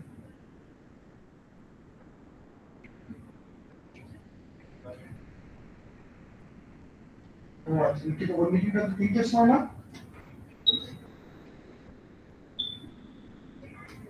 আচ্ছা তাহলে আমি একটু দেখে নিন। ঠিক আছে, ওকে। If we talk about IPO, full form is initial public offer. We start with corporate financing. I start with the basic financing. আমি কিছুক্ষণ আগে তোমাদেরকে বলছিলাম যে your attitude must be that is entrepreneur attitude. That means job provider. তোমরা খাবারের order দাও তো? বলো তো কোথা থেকে খাবার অর্ডার দাও? জোম্যাটো, সুইগি। তোমরা ক্যাবে চাপো তো? OLA cab, Uber. তোমরা কি জানো যে এদেরকে বলা হতো, এখন বলা হয় না, এরা ওল্ড কোম্পানি, স্টার্টআপ কোম্পানি। অর্থাৎ তোমরা যারা বসে আছো 10 জন 15 জন মিলে একটা স্টার্টআপ করলে, তার অবজেক্টিভ হতে পারে খাবার সাপ্লাই করবে। জোম্যাটো কি খাবার বানায়? তোমার দরকার আর্সেনালের বিরিয়ানি, জোম্যাটো এটা বানায় না। জোম্যাটো কি করে? এক্সাক্ট। তো এই কোম্পানি যখন তুমি শুরু করবে, স্টার্টআপ কোম্পানি, তখন বলা হয় যে এন্টারপ্রেনারশিপ আইডিয়া। তুমি এই যে এন্টারপ্রেনার, একটা নতুন আইডিয়া দিয়ে কিছু একটা করতে চাও, but you need money. So two basic part here: entrepreneurship attitude, you have a knowledge how to function. পরের পার্টটি important, how to arrange finance. এটাকে বলা হয় entrepreneurial finance. এটাকে বলা হয় সিডস মানি ও স্টার্টআপ মানি। কোথা থেকে পাবে? তোমার পকেট থেকে পাবে, তোমার প্যারেন্টস দেবে, রিলেটিভস দেবে, but that may not be sufficient. বড় বড় big B school, top B school, 20 B স্কুলের মধ্যে যে top B school ABC, Ahmedabad, Kolkata, Bengaluru and others, first generation B school, তারা কি করে? তাদের ইনকিউবেশন সেন্টার আছে। তারা ছাত্রছাত্রীদেরকে সিডস মানি প্রোভাইড করে। কিসের জন্য? নতুন নতুন স্টার্টআপ তৈরি করার জন্য। এবং আমাদের রুসাবুল একটা প্রজেক্ট আছে ইউজিসি, সেখানেও ইউনিভার্সিটি বা কলেজকে বলা হচ্ছে যে তোমরা নানা সেন্টার, ইনকিউবেশন সেন্টার আর নানা হাব তৈরি করে স্টুডেন্টদেরকে এনকারেজ করে, যাতে তারা শর্ট রানে তারা কাজ করে এবং লং রানে গিয়ে তারা ডেভেলপ করে। আমি যখন জেভিয়ার্সে পড়াতাম, Calcutta Xavier's college, St Xavier's college Calcutta, তখন আমি দেখেছি 18 বছর এখনো part and parcel of Xavier's, যে ওখানে ওদের বিজনেস প্ল্যান মিট হয় ফার্স্ট জেভিয়ার্সে অল ওভার ইন্ডিয়া। মানে আমাদের বাচ্চারা, সেন্ট জেভিয়ার্সের বাচ্চারা ভেরি স্মার্ট, তোমাদের মতো তোমরাও ভেরি স্মার্ট। এবং তারা কি করে? তারা মেইনলি বিজনেস ফ্যামিলি থেকে আসে, তাদের ব্লাডে বিজনেস। তারা ওই ছোট অবস্থা থেকে, গ্র্যাজুয়েশন থেকে তাদের মাথায় অনেক প্ল্যান আছে, বিজনেস প্ল্যান। তারা কম্পিটিশন করে অল ইন্ডিয়া বিভিন্ন গুড কলেজ, সিরাম, সেন্ট ডিফেন্স থেকে শুরু করে আদার সেন্ট জেভিয়ার্স, বিভিন্ন কলেজ তারা মিট করে প্রতি বছর। তারা ম্যানেজমেন্ট মিট হতে, management, BBA related, BCom related. তাদের অবজেক্টিভটা কি?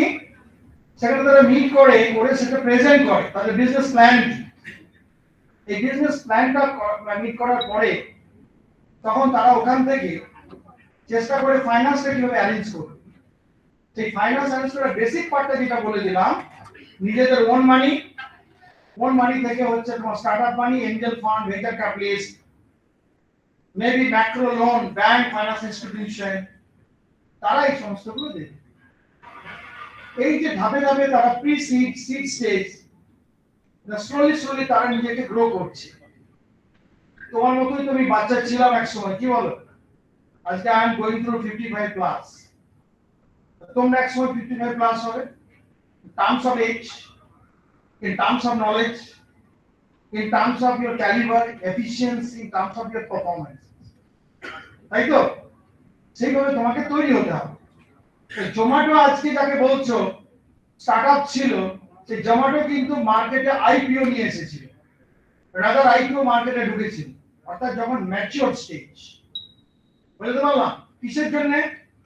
যখন তুমি তোমার বিজনেসটাকে ফ্লারিশ করছো local level to national level, national level to international level, তখন তোমার you need more money for modernisation, diversification, expansion of the business. টাকাটা কে দেবে?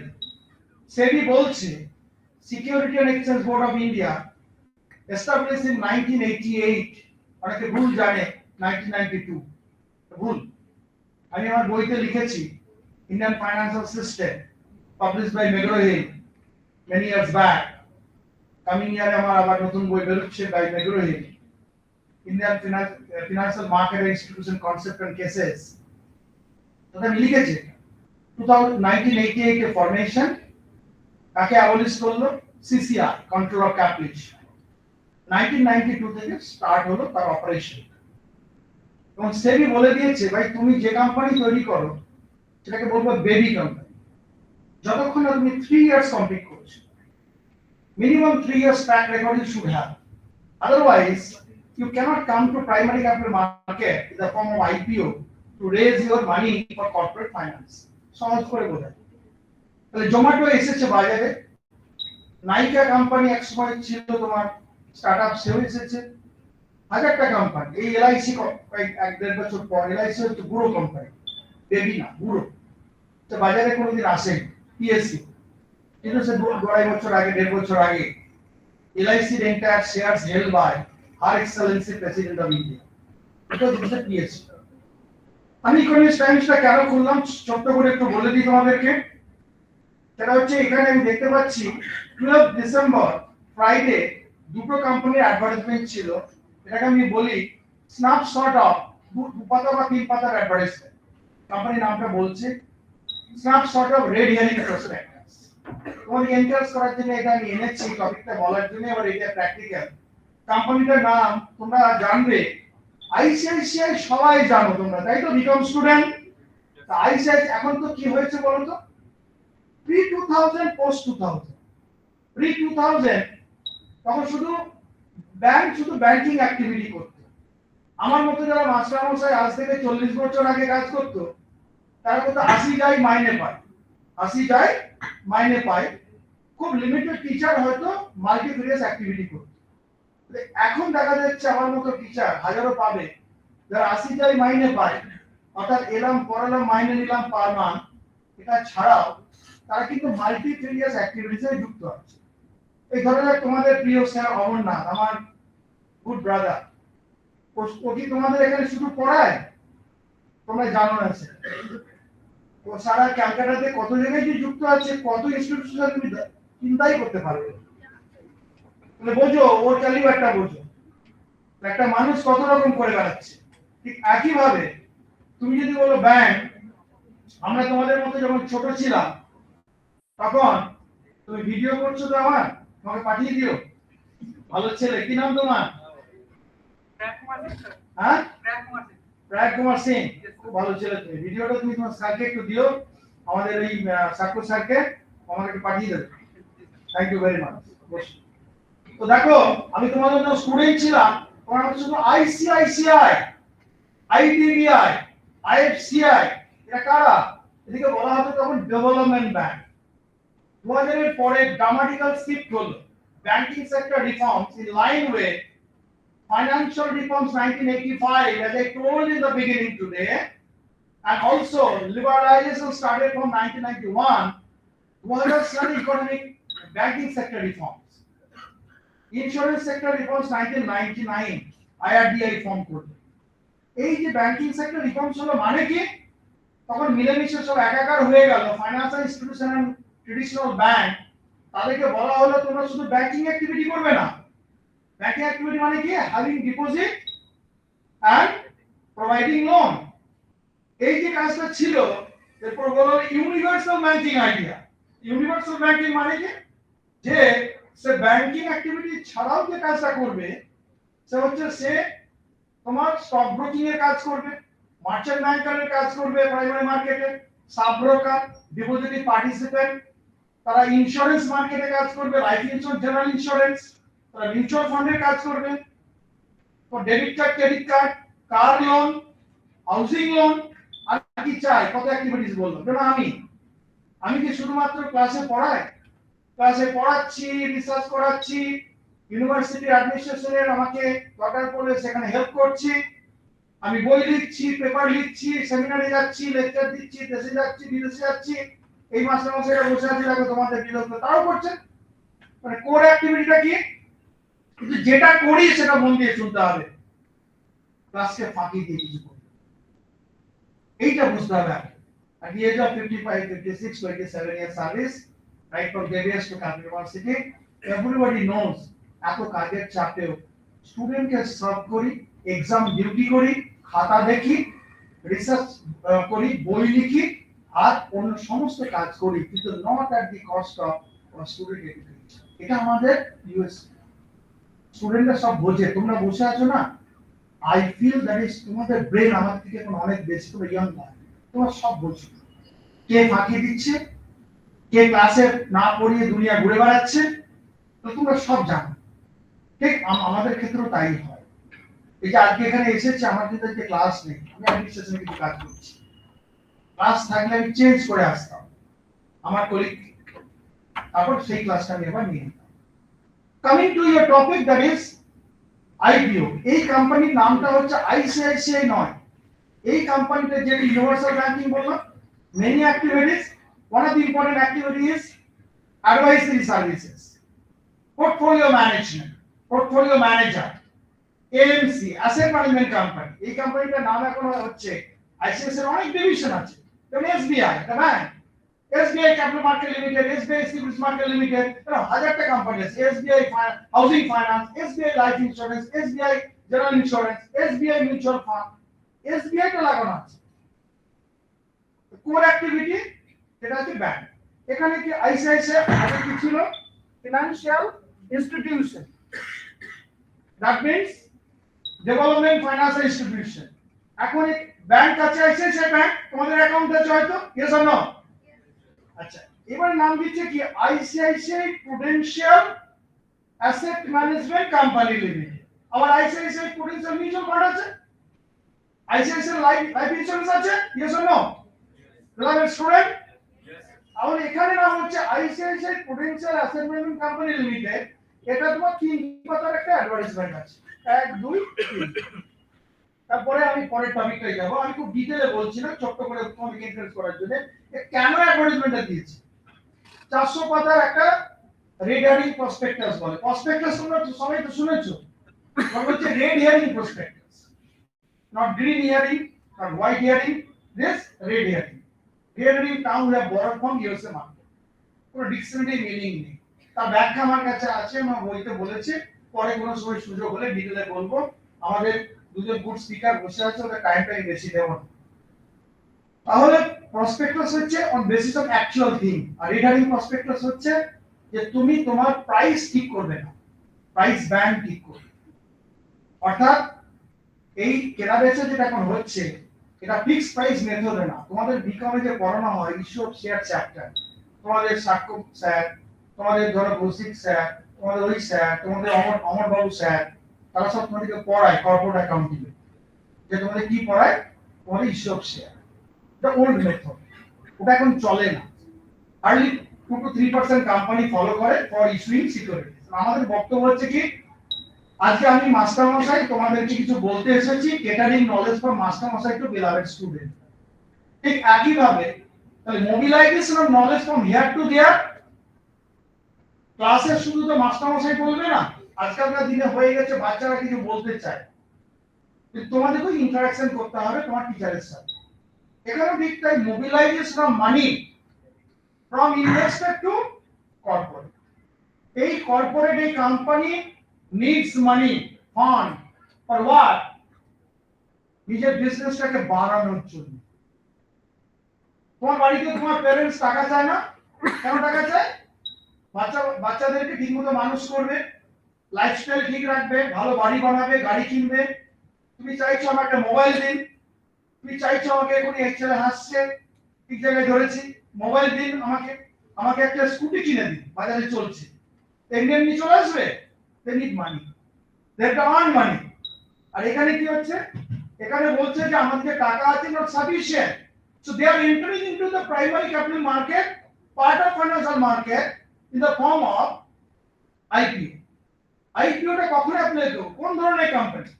এই company first time coming to market to raise money, আগে কখনো আসেনি, এরা লিস্টেড ছিল না, এটা ছিল আনলিস্টেড। লিস্টেড মানে কি, তোমার নাম কোথায় লিস্টিং হয়ে আছে বলো তোমরা, তোমার নাম লিস্টিং আছে কোথায়? কলেজে, কলেজের অ্যাটেন্ডেন্স রেজিস্টারে, yes or no? It's a type of listing. তোমার নাম যদি লিস্টেড না থাকে, তোমার মাস্টার মশাই, তোমার প্রিন্সিপাল স্যার তোমাকে কলেজ থেকে ঢুকতে দেবে।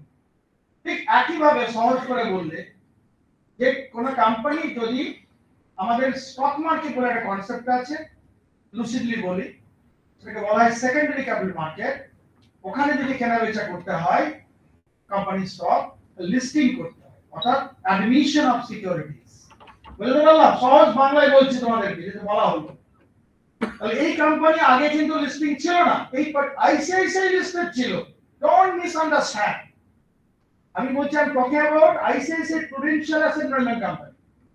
এটা লিস্টেড হতে গেলে আইপিও ফর্মে বাজারে এলো, সরি, আইপিও কত নাম্বার অফ শেয়ার তোমাকে আমি বলে দিচ্ছি, যদি আমি চোখে দেখতে পাই, এটা হচ্ছে লেখা আছে 48 crore 9,72,994 ইকুইটি শেয়ার বাজারে ছাড়তে চায়।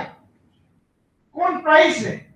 তোমরা যেটা বিকমে পড়ো বল মেথড, এখানে বলা আছে রেস্ট্রিক্টেড অকশন মেথড, অর্থাৎ এখানে প্রাইস ব্যান্ড বলা হয়, নট ব্র্যান্ড, প্রাইস ব্যান্ড। এখানে প্রাইস ব্যান্ড মানে কি, comprising lower price and ceiling price. তোমার এখানে একটা সিলিং আছে দেখছো, এগুলো আপার, আর লোয়ার দেখছো ফ্লোর। তাহলে ফ্লোর প্রাইস, এটা ফ্লোর আর এটা সিলিং। আমি ধরে নিলাম এটা ফল সিলিং, এর উপর একটা সিলিং আছে। তো অরিজিনালি তোমার হাইটটা সিলিং এন্ড ফ্লোর ধরে নিলাম 20 feet for the time be, কিন্তু অ্যাকচুয়ালি তুমি যে মাপোটা 20 ফিট না, ফল সিলিং সে খেয়ে নিয়েছে তোমাদের কথাতে 3 ফিট। তাহলে কত হলো? 17 ফিট, অ্যাকচুয়ালি ছিল 20 ফিট। এখানে বলা আছে যে প্রাইস ব্যান্ড মানে হচ্ছে লোয়ার এন্ড আপার। এই কোম্পানি গত কয়েকদিন আগে এসেছে বাজারে, তার লোয়ার প্রাইস হচ্ছে 2061, 2161 টাকা। এই 2161 টাকাটা কেন 261 নয়, সেটা আমি আমার ক্লাসে পড়াই এবং আমি এখানে আমার বইতে বলেছি, যে রিসার্চ করে তারাও দেখতে পায়। তার কতগুলো প্যারামিটার আছে, কোয়ালিটেটিভ কোয়ান্টিটি প্যারামিটার, যার বেসিসে মার্চেন্ট ব্যাংকার্স আর কল বিআরএলএম, বুক রানিং লিড ম্যানেজার। এখানে অনেকগুলো মার্চেন্ট ব্যাংকার অ্যাপয়েন্টেড আছে, তাদের নামগুলো চট করে বলবো। তাদের কাজ কি? দে আর দ্য মার্কেট ইন্টারমিডিয়েট।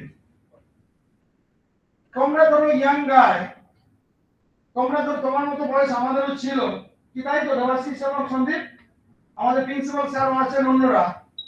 তখন ধরো আমাদের কারোর সাথে খুব বন্ধুত্ব করতে ইচ্ছে হচ্ছে, ডাইরেক্ট কিছু বলতে পারছি না, মাঝে একজন ক্যাটালিস্টের রোল প্লে করে, কি বলো? তোমাদের করে তো? কারোর সাথে তোমার খুব কথা বলতে ইচ্ছে করছে, মাঝখানে একজন ক্যাটালিস্ট আছে তো, তার মাধ্যম দিয়ে তুমি তাদের কাছে পৌঁছচ্ছ, কি বলো? তাহলে এই যে ক্যাটালিস্টের রোলটা কে প্লে করে? Merchant bankers. মার্চেন্ট ব্যাংকার্স কারা? দে আর নাইদার মার্চেন্ট নর ব্যাংকার, তারা মার্চেন্ট ব্যাংকার্স। এখন তারা মার্চেন্ডাইজ অ্যাক্টিভিটিসও করে না, ব্যাংকিং অ্যাক্টিভিটিসও করে না, এক সময় করতো। কবে করতো? ব্রিটিশ পিরিয়ডে করতো, এখন করে না। এখন কি করে? এখন বেসিক্যালি ইন্ডিয়াতে যেমন SBI cap, ICICI securities, PNB cap, এই সব ক্যাপ মানে ক্যাপিটাল মার্কেট লিমিটেড, তারা কি করে? তারা ফি বেস অ্যাক্টিভিটিস দেয়, অর্থাৎ তারা ফিজ নেয়, নিয়ে দুজনের মধ্যে ক্যাটালিস্টের রোল প্লে করে। দুজনটাকে আরআইআই, এনআইআই, কিউআইবিস, investor. You people sitting here RII, if your corpus amount of capacity maximum 2 lakhs rupees at a particular point of time, তোমাকে বলা হবে RIR। যদি তোমার 2 লাখ টাকার বেশি ইনভেস্টমেন্ট ক্যাপাসিটি থাকে, তোমাকে কি বলা হবে, আমাকে কি বলা হবে, নন ইনস্টিটিউশনাল ইনভেস্টর। আরেকটা ক্যাটাগরি আছে, richest category, most secure, hi fi তোমাদের কথায়, QIB, কোয়ালিফাইড ইনস্টিটিউশনাল বায়ার।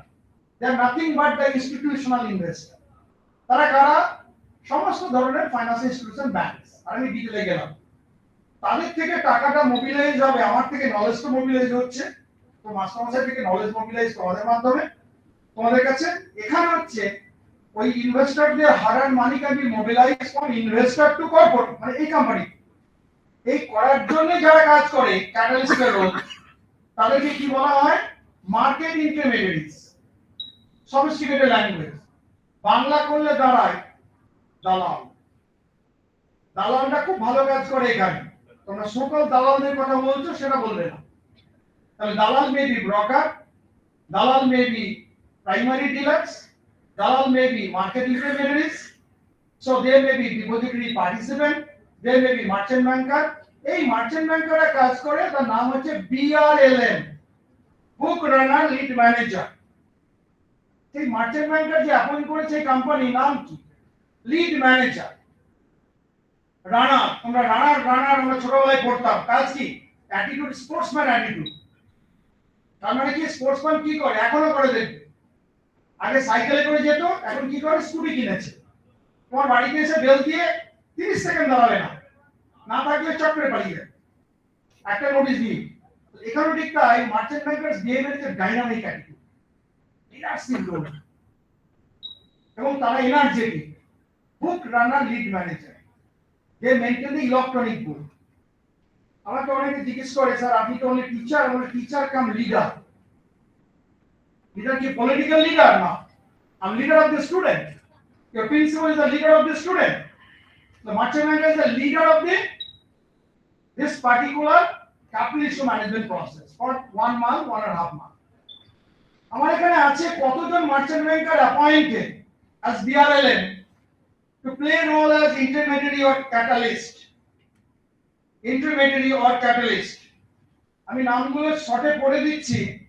এই কোম্পানি অ্যাপয়েন্টমেন্ট দিয়েছে, তারা কাজটা করবে, কি কাজ করবে, কি কাজ করবে বললাম, মানিটা মোবিলাইজ করবে আমাদের ইনভেস্টরের কাছ থেকে কোম্পানিতে, এইটুকু কাজ, 1 থেকে 1.5 মাস। তার জন্য লজিস্টিক দেবে, they will decide the price band, lower price, upper price. এখানে লোয়ার প্রাইস যেটা আমি বলছিলাম, 1 মিনিট, লোয়ার প্রাইস বলছিলাম 2000, কত বললাম, 2000 কত বললাম, lower price 2161। Thank you very much, তোমরা খুব নাইস স্টুডেন্ট। 2061 আপার লেখা আছে এখানে, তোমার আপার লেখা আছে 2165, 2165। ফর্মুলাটা জেনে নাও, part of your syllabus. if lower price is x, maximum upper price should be 120% of x। মানে 200 টাকা যদি তোমার লোয়ার প্রাইস হয়, এখানে 2061, তার উপরে 120% চাপিয়ে দাও, দেখো এটা ম্যাক্সিমাম সেলিং প্রাইস, তাই তো। এখানে দেওয়া আছে কত, 2165। কিছুক্ষণ আগে বললাম তোমার একটা ফলস সিলিংস আছে, তার মানে অরিজিনালি হাইটটা কত, 20 ফিট, এখানে ফলস সিলিংস এর জন্য 3 ফিট কমে গেল, তাহলে কত হলো গ্যাপটা, 17 ফিট। তারপরে 2061 ইনটু 120% করলে যা দাঁড়ায়, যেটা অরিজিনাল হাইট, কিন্তু ফলস সিলিংস এর জন্য কমে গেল, কমে দাঁড়ালো 2165। তুমি ইনভেস্টর, তুমি যদি চাও বিড করতে, ইউ মাস্ট বি দ্য বিডার, তাহলে বিড করলে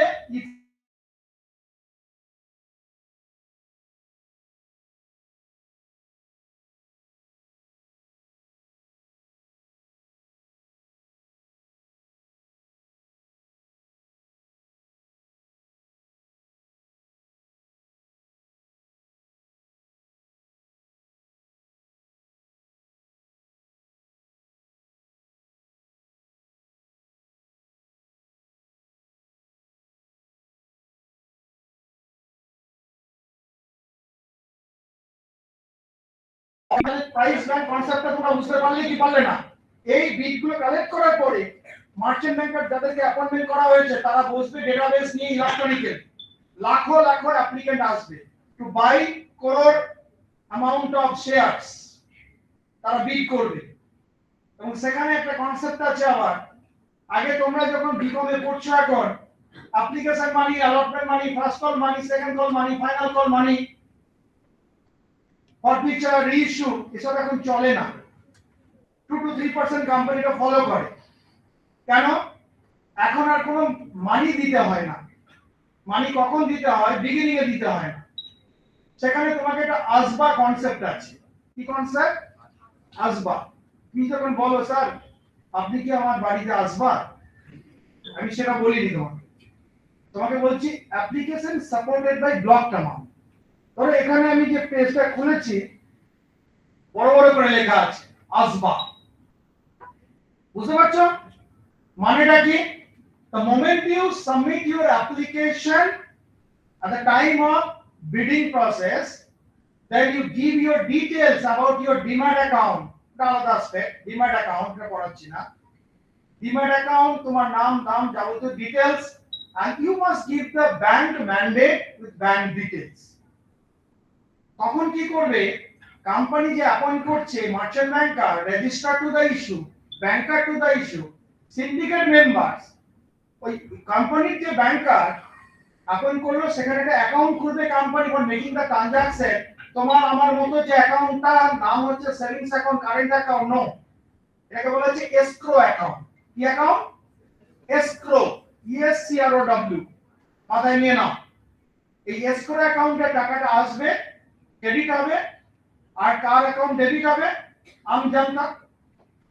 এবারে তাহলে ডেবিট ক্রেডিট তো হলো টাকাটা, একটা কথা আমাদের আছে লুসিডলি আমরা বলি পয়সা ফেঁকো তামাশা দেখো, কি বলো?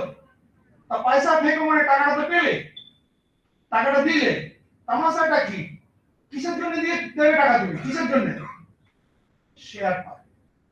তাহলে ইকুইটি শেয়ার আর ডিবেঞ্চার আর bond in the form of IPO তুমি এটা পাবে। তার জন্য তোমার একটা ডিমাট অ্যাকাউন্ট থাকবে, তা কোম্পানি তোমাকে শেয়ার দেবে ডিমাট অ্যাকাউন্টে, আর তোমার ব্যাংক অ্যাকাউন্ট ডেবিট হবে। আর কোম্পানির ব্যাংক অ্যাকাউন্ট মানে নরমাল ব্যাংক অ্যাকাউন্ট না, কোম্পানির special bank account, it may be HDFC, it may be SBI, যে কোনো ব্যাংক, তখন ওরা এসক্রো অ্যাকাউন্ট খুলে দেবে। only this account will be valid কতদিনের জন্য? যতদিন তোমার এই ট্রানজাকশনটা কমপ্লিট হচ্ছে না ততদিন। ওটা শেষ হয়ে গেল, এই কোম্পানির মেনি ব্যাংক অ্যাকাউন্ট আছে, normal day to day transaction, সেই ব্যাংক অ্যাকাউন্টে সে কাজ করবে। এই যে পুরো কাজটা করবে যাদের নাম হচ্ছে BRLM, তাদের নাম এখানে বলছি কারা তারা। তারা হচ্ছে তোমার মার্চেন্ট ব্যাংকার, যেমন city global capital market limited, ICICI securities. দেখো আমরা কিন্তু বলছি যে কোম্পানির নাম ICICI Prudential capital asset management limited. আবার এটা আরেকটা ডিভিশন আছে তারা মার্চেন্ট ব্যাংকার। তারা কি করবে? তারা সার্ভিস দেবে এদেরকে, তারা ফিস নেবে। এটা একটা স্ট্যান্ড অ্যালোন আলাদা কোম্পানি। এখানে আছে মর্গান স্ট্যানলি। একটা জিনিস বলে দেওয়া ভালো, তোমরা তো মডার্ন ছেলে মেয়ে, কি বলো? আমি চলে যাওয়ার পরে বলবে স্যার আপনি তো মার্চেন্ট ব্যাংকার বলে গেলেন, কই ইনভেস্টমেন্ট ব্যাংকার কথাটা তো বললেন না। আমরা নেটে দেখলাম মার্চেন্ট ব্যাংকারের আরেকটা নোমেনক্লাচার হচ্ছে investment banker, basically used by that is our USA and other few countries. Investment ব্যাংকাররা কি করে? শুধুমাত্র ক্যাপিটালিস্টের রোল প্লে করে না, তারা ফান্ড বেস অ্যাক্টিভিটিও করে, ফি বেস ফান্ড বেস। অর্থাৎ তারা, আমি যেরকম তোমাদেরকে পড়াতে পারি, তোমার টিচাররা পড়াতে পারে, জব দিতে পারে না, তাই তো? জব দেওয়ার জন্য প্লেসমেন্ট সেল থাকবে, তোমার প্রিন্সিপালের ডাইরেকশন অনুযায়ী তিনি কাজটা করবেন, জব দেওয়ার জন্য কিছুটা হেল্প করবে। ইনভেস্টমেন্ট ব্যাংকার কি করে সারা ওয়ার্ল্ডে? তারা শুধুমাত্র ক্যাপিটালিস্টের রোল প্লে করে না, তারা কি করে? ক্যাপিটালিস্টের রোল অ্যাজ ওয়েল অ্যাজ তারা মানি প্রোভাইড করে, ফান্ড অ্যারেঞ্জ করে, ডুয়াল অ্যাক্টিভিটি। তো এখানে মর্গান স্ট্যানলি হচ্ছে good example, international level investment banker, not Indian base, USA base. আমাদের ইন্ডিয়ান বেস আরো আছে তোমার গোল্ডম্যান সাচ ইন্ডিয়া পিওরলি, আমাদের আছে বোফা সিকিউরিটিজ, তারা অ্যাপয়েন্টেড, এখানে মেনি আছে, HDFC ব্যাংক লিমিটেড, আমাদের আছে তোমার BNP Paribas capital market limited, Axis capital market limited, Axis ব্যাংকও আছে, ফাইন্যান্সিয়াল ইনস্টিটিউশন আছে, আবার এটা মার্চেন্ট ব্যাংক, তাদের স্টক ব্রোকিং ফার্মও আছে, মানে মাল্টিভেরিয়াস অ্যাক্টিভিটি। কোটাক মাহিন্দ্রা আছে এখানে, কোটাক মাহিন্দ্রা তারা অন্যান্য কাজও করে, বাস এখানে এই কাজও করছে। তোমাদের আছে Motilal Oswal, SBI cap, JM financial, এরকম মেনি কোম্পানি, 1 2 3 4 5 6 18 কোম্পানিকে মার্চেন্ট ব্যাংকার জ্ঞাপন করেছে, মানে মেগা ইস্যু। তাদের কাজ হচ্ছে গোটাটাকে 1-1.5 মাসের মধ্যে মানিটা ইনভেস্টরের পকেট থেকে নিয়ে কোম্পানির পকেটে দিয়ে দেওয়া।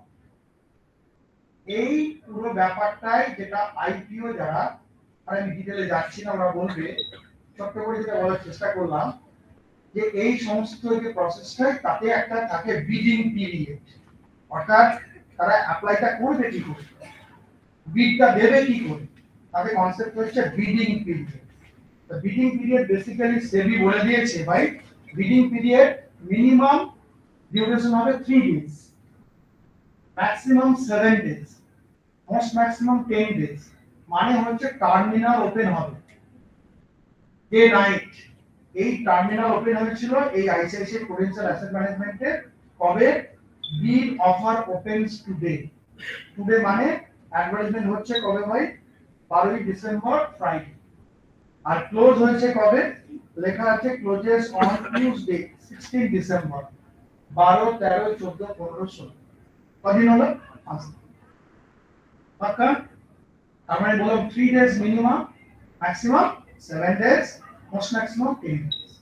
এই সময় তুমি যদি শেয়ার কিনতে চাও তাহলে বিড করবে, আর শেয়ার যদি কিনতে না চাও বাড়িতে বসে থাকবে টাকা নিয়ে আলমারিতে, বেশি করে টাকা রাখো আলমারিতে, জমিয়ে সিডি বাই এসে তোমার ঘর থেকে নিয়ে চলে যাবে। টাকাটাকে রোল করো, টাকাটাকে বিভিন্ন জায়গাতে করো, এটাকে বলা হয় investor awareness program, financial literacy level. তোমাদের এই একদম energetic senior my dear beloved principal এখনই আমার সাথে আলোচনা করছি, ফিনান্সিয়াল লিটারেসি আর অলসো এই সমস্ত যেগুলো বলছিলাম অ্যাওয়ারনেস প্রোগ্রাম কি করে আমাদের বাড়ানো যায়, এগুলো আমরা করে থাকি মেনি পিপল। তাহলে এই যে দেখছো বিডিং পিরিয়ড তোমার এখানে কতদিন হলো, 12 তারিখ থেকে 16 তারিখ, এটা আর এক্সটেন্ড করতেই পারে, বুঝতে পারলাম। এটা করে কি হবে, তোমার ঘর থেকে টাকাটা চলে গেল আলমারি থেকে এদের ঘরে, আর আলটিমেটলি তুমি শেয়ার পেলে, তারপরে বলা আছে সেবিতে যে তুমি within 6 days of completion of that, তোমার যখন ড্রাফট রেডারিং তৈরি হলো, প্রসপেক্টাস অর ফাইনাল প্রসপেক্টাস তৈরি হলো, ডিউ ডিলিজেন্স তৈরি হলো, আমরা ডিটেইলে যাচ্ছি না, তারপর ফাইনালি কি হলো, ফাইনালি তোমার শেয়ারটা লিস্টেড হয়ে গেল উইদিন 6 days, কোথায়, তোমার স্টক মার্কেট, মানে তোমার বিএসসি আর এনএসসি এবং major stock exchange to equity market, তখন তোমার কেনা বেচা শুরু হবে। আর তোমারই শেয়ার তুমি বেচবে, আবার তুমি চাইলে কিনবে, অন্যরা বেচবে কিনবে, তখন তার direct relationship between corporate and investor in the primary market. But secondary capital market, কোম্পানির securities will be bought and sold between buyer and seller, ওখানে কিন্তু কোম্পানি ডাইরেক্টলি কিছু পাচ্ছে না, কোম্পানি ইনডাইরেক্টলি অনেক কিছু পাচ্ছে।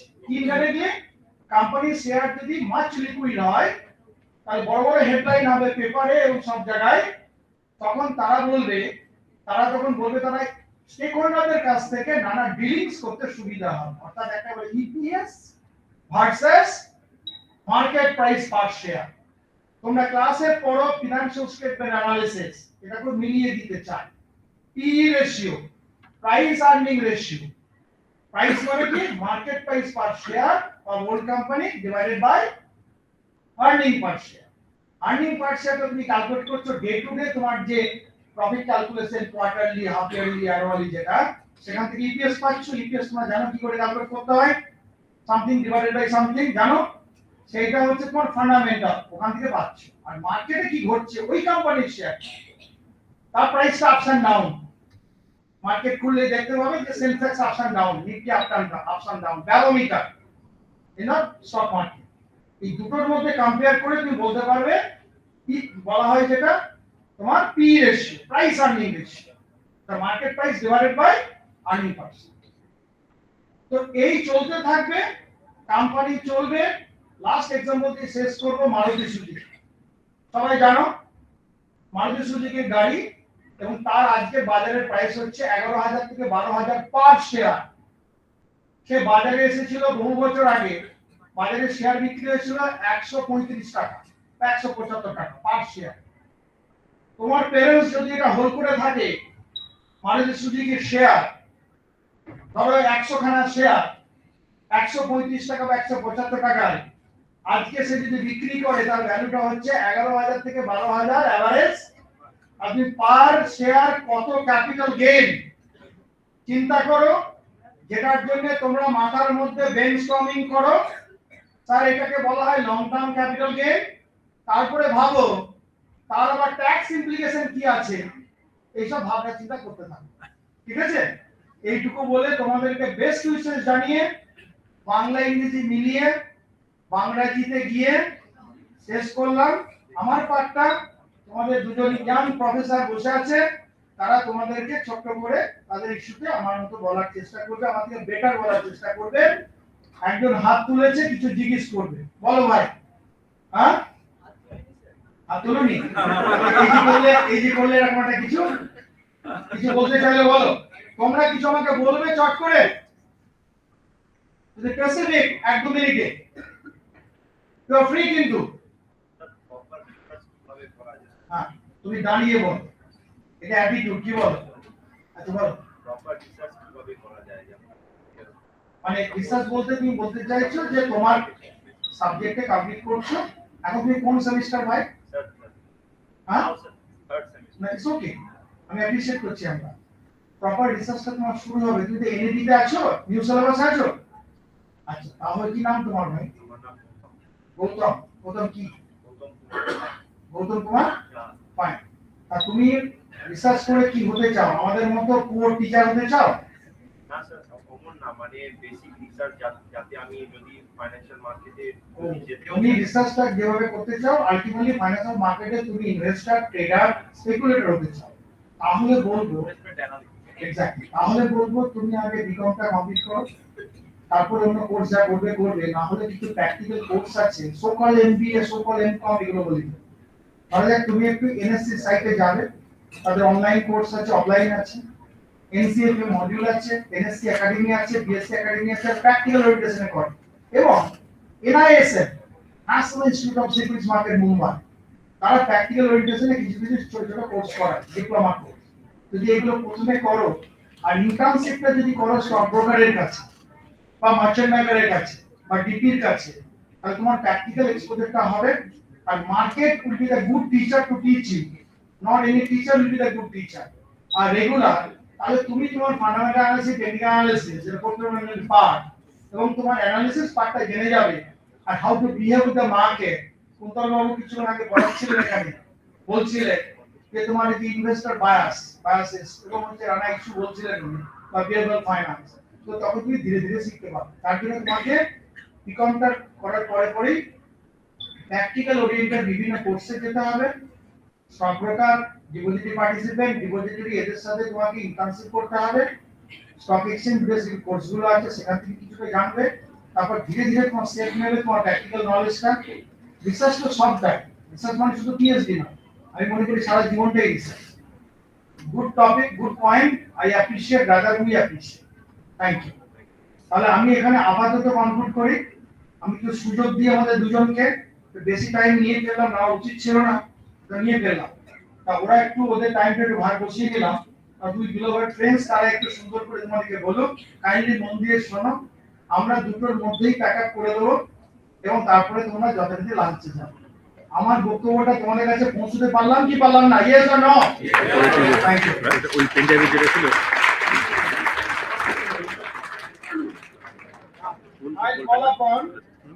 I call upon my beloved friend and brother, Dr. Devashish Vishwas. He will be speaking on, already I told you, that is without wasting time, operative functions of HR. So বাংলাজিতেই ও বলবে তোমাদের request. Thank you. হ্যাঁ করে দেবো।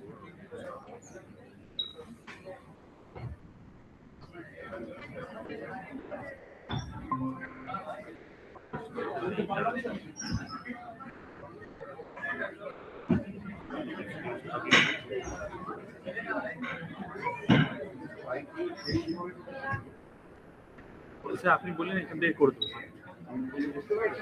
Sir কিছু ইয়ে রয়েছে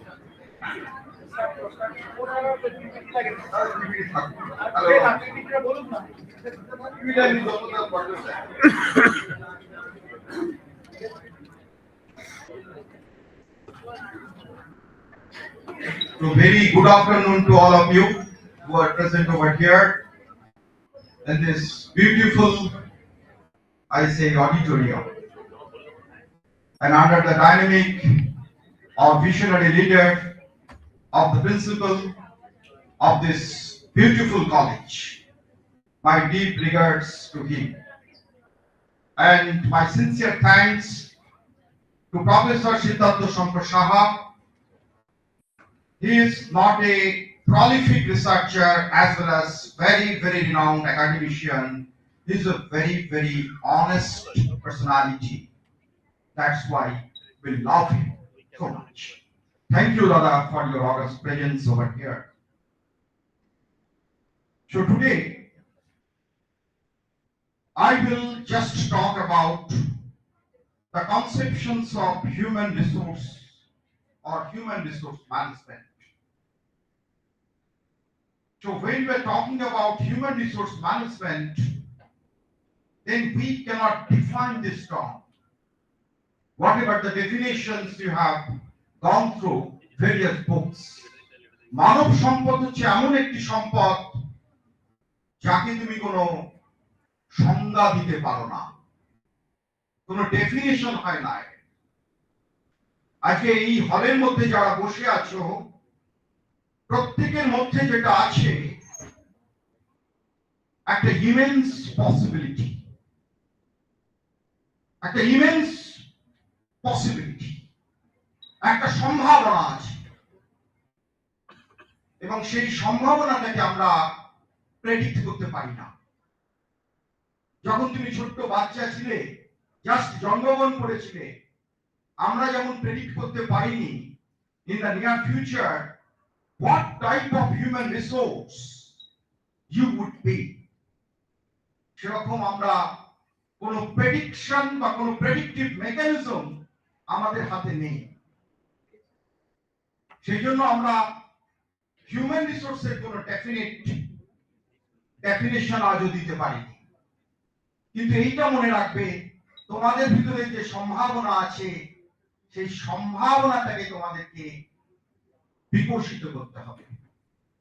And তার জন্য দরকার good leadership as well as good mentor. ভালো মেন্টর থাকতে হবে, ভালো লিডার থাকতে হবে।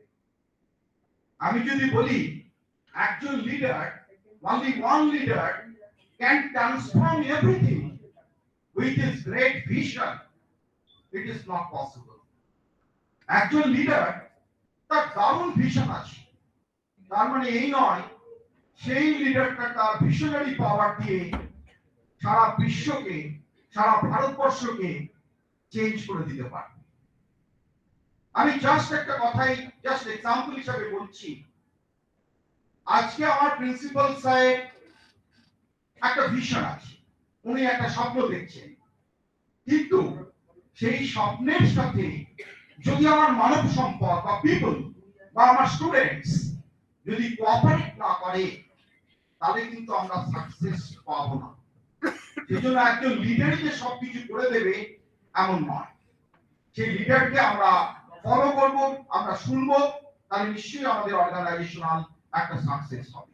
এবং আমি যে টপিক নিয়ে আজকে বলবো বলেছিলাম সেটা হচ্ছে what would be the operative function, অর্থাৎ একটা হিউম্যান রিসোর্স ম্যানেজার তার ফাংশন গুলো কি।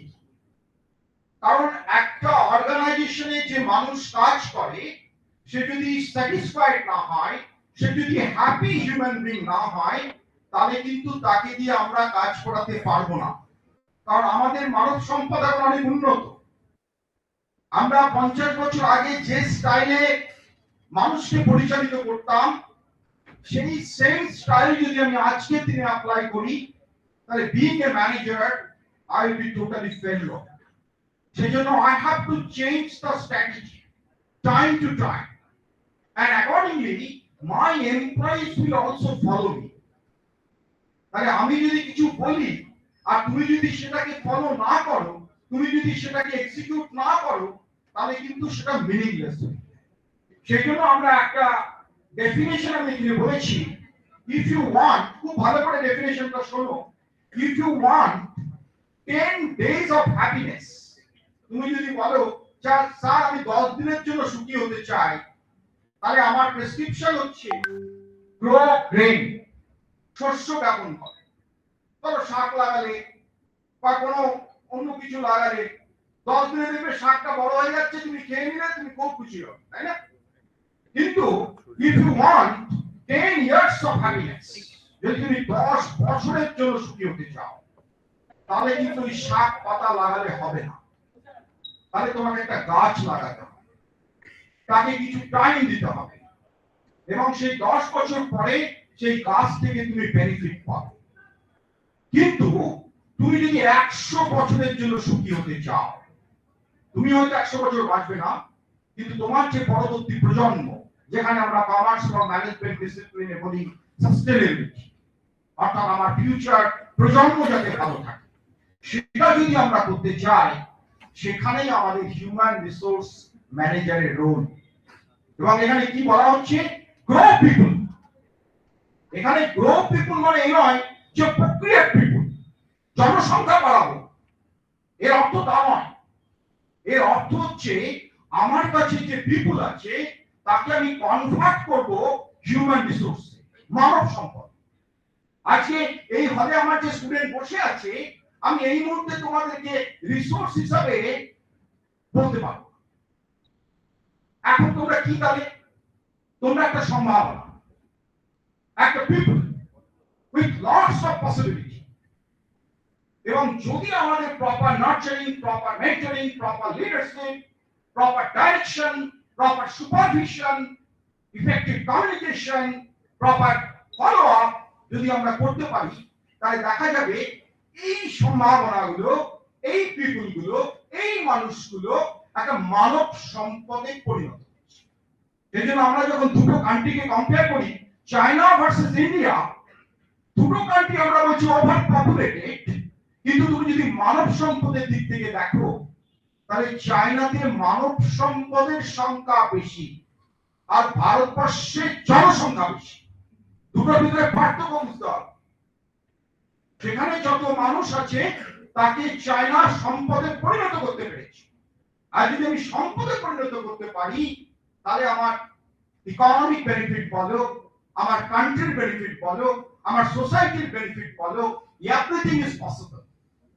শুধুমাত্র আমরা যদি বলি যে হিউম্যান রিসোর্সটাকে আমরা ঠিক মতন দেখবো, তাহলে কিন্তু পৃথিবীর সমস্ত প্রবলেম সলভ হয়ে যেতে পারে।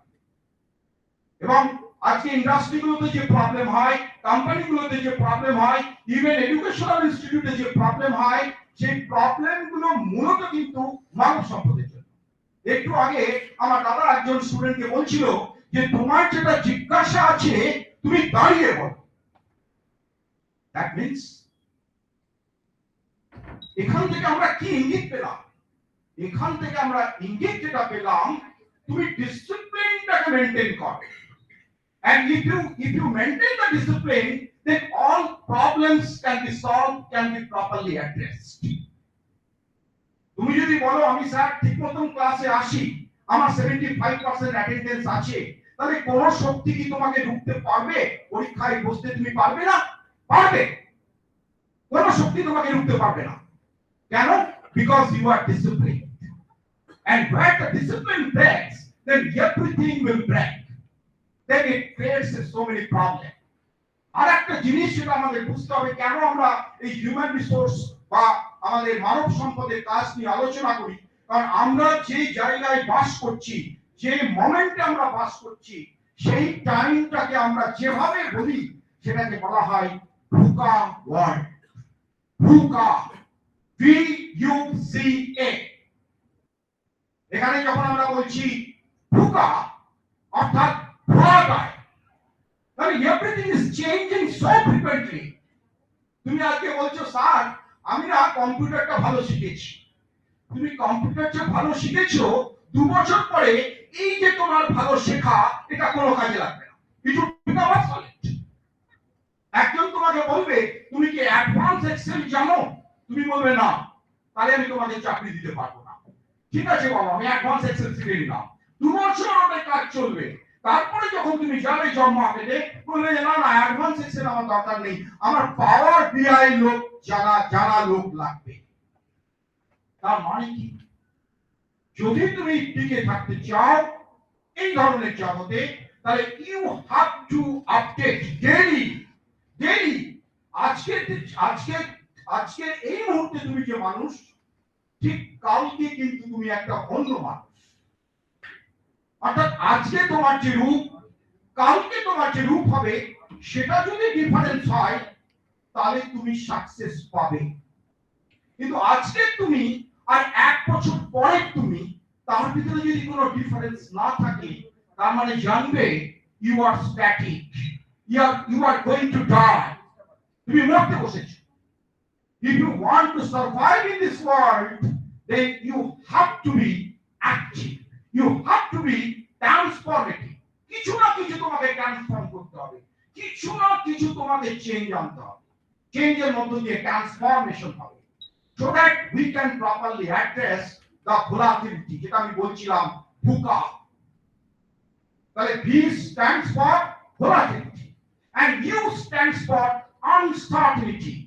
অর্থাৎ তুমি এমন কোন মেকানিজম নেই যে তুমি প্রেডিক্ট করতে পারবে। তুমি বললে যে স্যার 1 বছর পরে 100 ইউনিটস প্রোডাকশন হলেই চলবে, মার্কেট ক্র্যাশ করলো, প্রোডাকশনের দেখলে দেখা গেল যে ডিমান্ড মার্কেটে হচ্ছে 40, তুমি প্রোডাকশন করে বসেছো as per forecasting 100, then what will happen? 60 units would become unsold and you will face a loss, তাই না? তাহলে VUCA ভি আমি বোঝাতে পেরেছি কি ভোলাটিলিটি, এবং ইউ হচ্ছে আনসার্টেনিটি এন্ড সি হচ্ছে কমপ্লেক্সিটি। অর্থাৎ এখানে তুমি এরকম যদি বলো যে স্যার আমি শুধু ফিনান্স জানি, আমি এইচআর জানি না, তুমি কোম্পানি চালাতে পারবে না, তুমি স্টার্টআপ চালাতে পারবে না। You have to be a multifarious knowledge domain. তুমি যদি বলো তুমি ফিনান্সও জানো, কিছু এইচআর জানো, কিছু মার্কেটিং জানো, কিছু আইটি জানো, কিছু এআই জানো, then it's perfect for you. This is a perfect combination. There is no questions of specialization. You have to be specialized in all domains, whatever you are required in order to survive in this planet. আর যেটা আরেকটা যে কথা, VUCA যে VUC এবং A, এই A stands for ambiguity। অর্থাৎ তুমি solution খোঁজার চেষ্টা করছো, কিন্তু দেখা যাবে ওখানে অনেকগুলো প্যারালাল সলিউশন আছে। Now which solution is the best? That you have to judge. There are so many alternatives. When you are thinking about your career, there are also so many alternatives, but you have to think which alternative is the best for you in consultation with some leaders, some managers, some elders, your parents, your friend circle. Everyone will help you. So when we are talking about functions of human resource management, then there are so many common managerial functions. I am not going to that common managerial functions. Just I will mention, due to paucity of time, just I will mention what are the areas of operative areas. One is procurement, previous slide. One is previous. Yes, operative function যখন আমি বলছি, কি করে আমি একটা HR ম্যানেজারকে অন্য manager থেকে আলাদা করব, কিভাবে? কমন ম্যানেজারিয়াল ফাংশন থেকে আলাদা করতে পারবো না। প্রত্যেকটা ম্যানেজারই প্ল্যান করে, অর্গানাইজ করে, ডাইরেক্ট করে, লিড করে, কন্ট্রোল করে, কিন্তু আমি যে এইচআর ম্যানেজার, আমার যে অপারেশনাল এরিয়া সেটা হচ্ছে procurement, and next is development. আমি সব বলতে পারবো না এখানে। And procurement, next is development function, then compensation function, then integration function, then maintenance function. তারপরে আপনি আরেকটু চান আমি জাস্ট স্লাইড গুলো দেখাবো। Operative HR functions, traditional versus industry 5.0 practice. আমাদের ইন্ডাস্ট্রি এখন যে প্র্যাকটিসটা করছে সেটা হচ্ছে ইন্ডাস্ট্রি 5.0, নট 4.0। আবার বলছি 4.0 আমরা যখন বলেছিলাম industry emphasize on automation, industry emphasize on artificial intelligence, robotics, কিন্তু আমরা যখন ইন্ডাস্ট্রি 5.0 বলছি then we are talking about cobot, not robot. Anyone, can you know the meaning of cobot? Collaborative robot. That means robot will assist you only. It is not like that the robot will take your job. AI will take your job. No, AI will assist you. That means industry 5.0 is telling that machine and man both juxtaposes. Both will work together so that we will get the fruitful result. So these are the traditional scenario and it is the industry 5.0 scenario. Next, procurement. Then again I have shown the development scenario. One is the traditional, another is the scenario when 5.0 implemented. Next, then compensation. Again I have compared. Next, then go to the last slide. Yes, all these are the operating functions. Go to the last slide. Yes, this one. So we have to think about the diversity, we have to think about the equity, as well as we have to think about the inclusion. When we are taking any HR strategy, then no one will be escaped. Everyone will be included. In this room, all types of students are sitting here, right? There is no discrimination on the basis of gender. There is no discrimination on the basis of the financial strength that you have. So diversity is there, equity is there, and inclusion is there. So with these few words, I conclude my session. Thank you very much. Thanks to Dr. Devashish Vishwas. I think that is he has been able to reach in a mind academically, and ও basically চেষ্টা করেছে তোমাদেরকে encourage করতে এবং তোমাদেরকে human resource part of syllabus তার খুব minimum একটা পোর্শন তোমাদেরকে কমিউনিকেট করতে এবং সেটা তোমাদের কাছে রিচ করতে। আমি আবারও ওকে ধন্যবাদ দেব on behalf of me, on behalf of the institution, without wasting time. খুব সংক্ষেপে আরেকজন গেট স্কলার এবং good teacher as well in B school, Nabagram B School, Dr. Devashish Nandi, Sandip Nandi will be speaking on here, that is from linear to circular economy insight. Very lucid manner, we will try to reach in a mind academically. Thank you.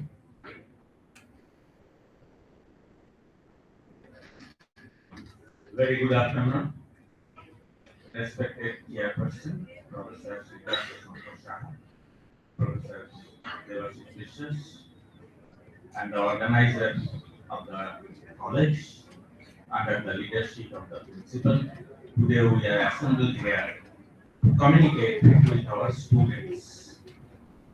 From the early morning, you have already gathered about the knowledge that Indian financial market, lucidly explained by Professor Shah.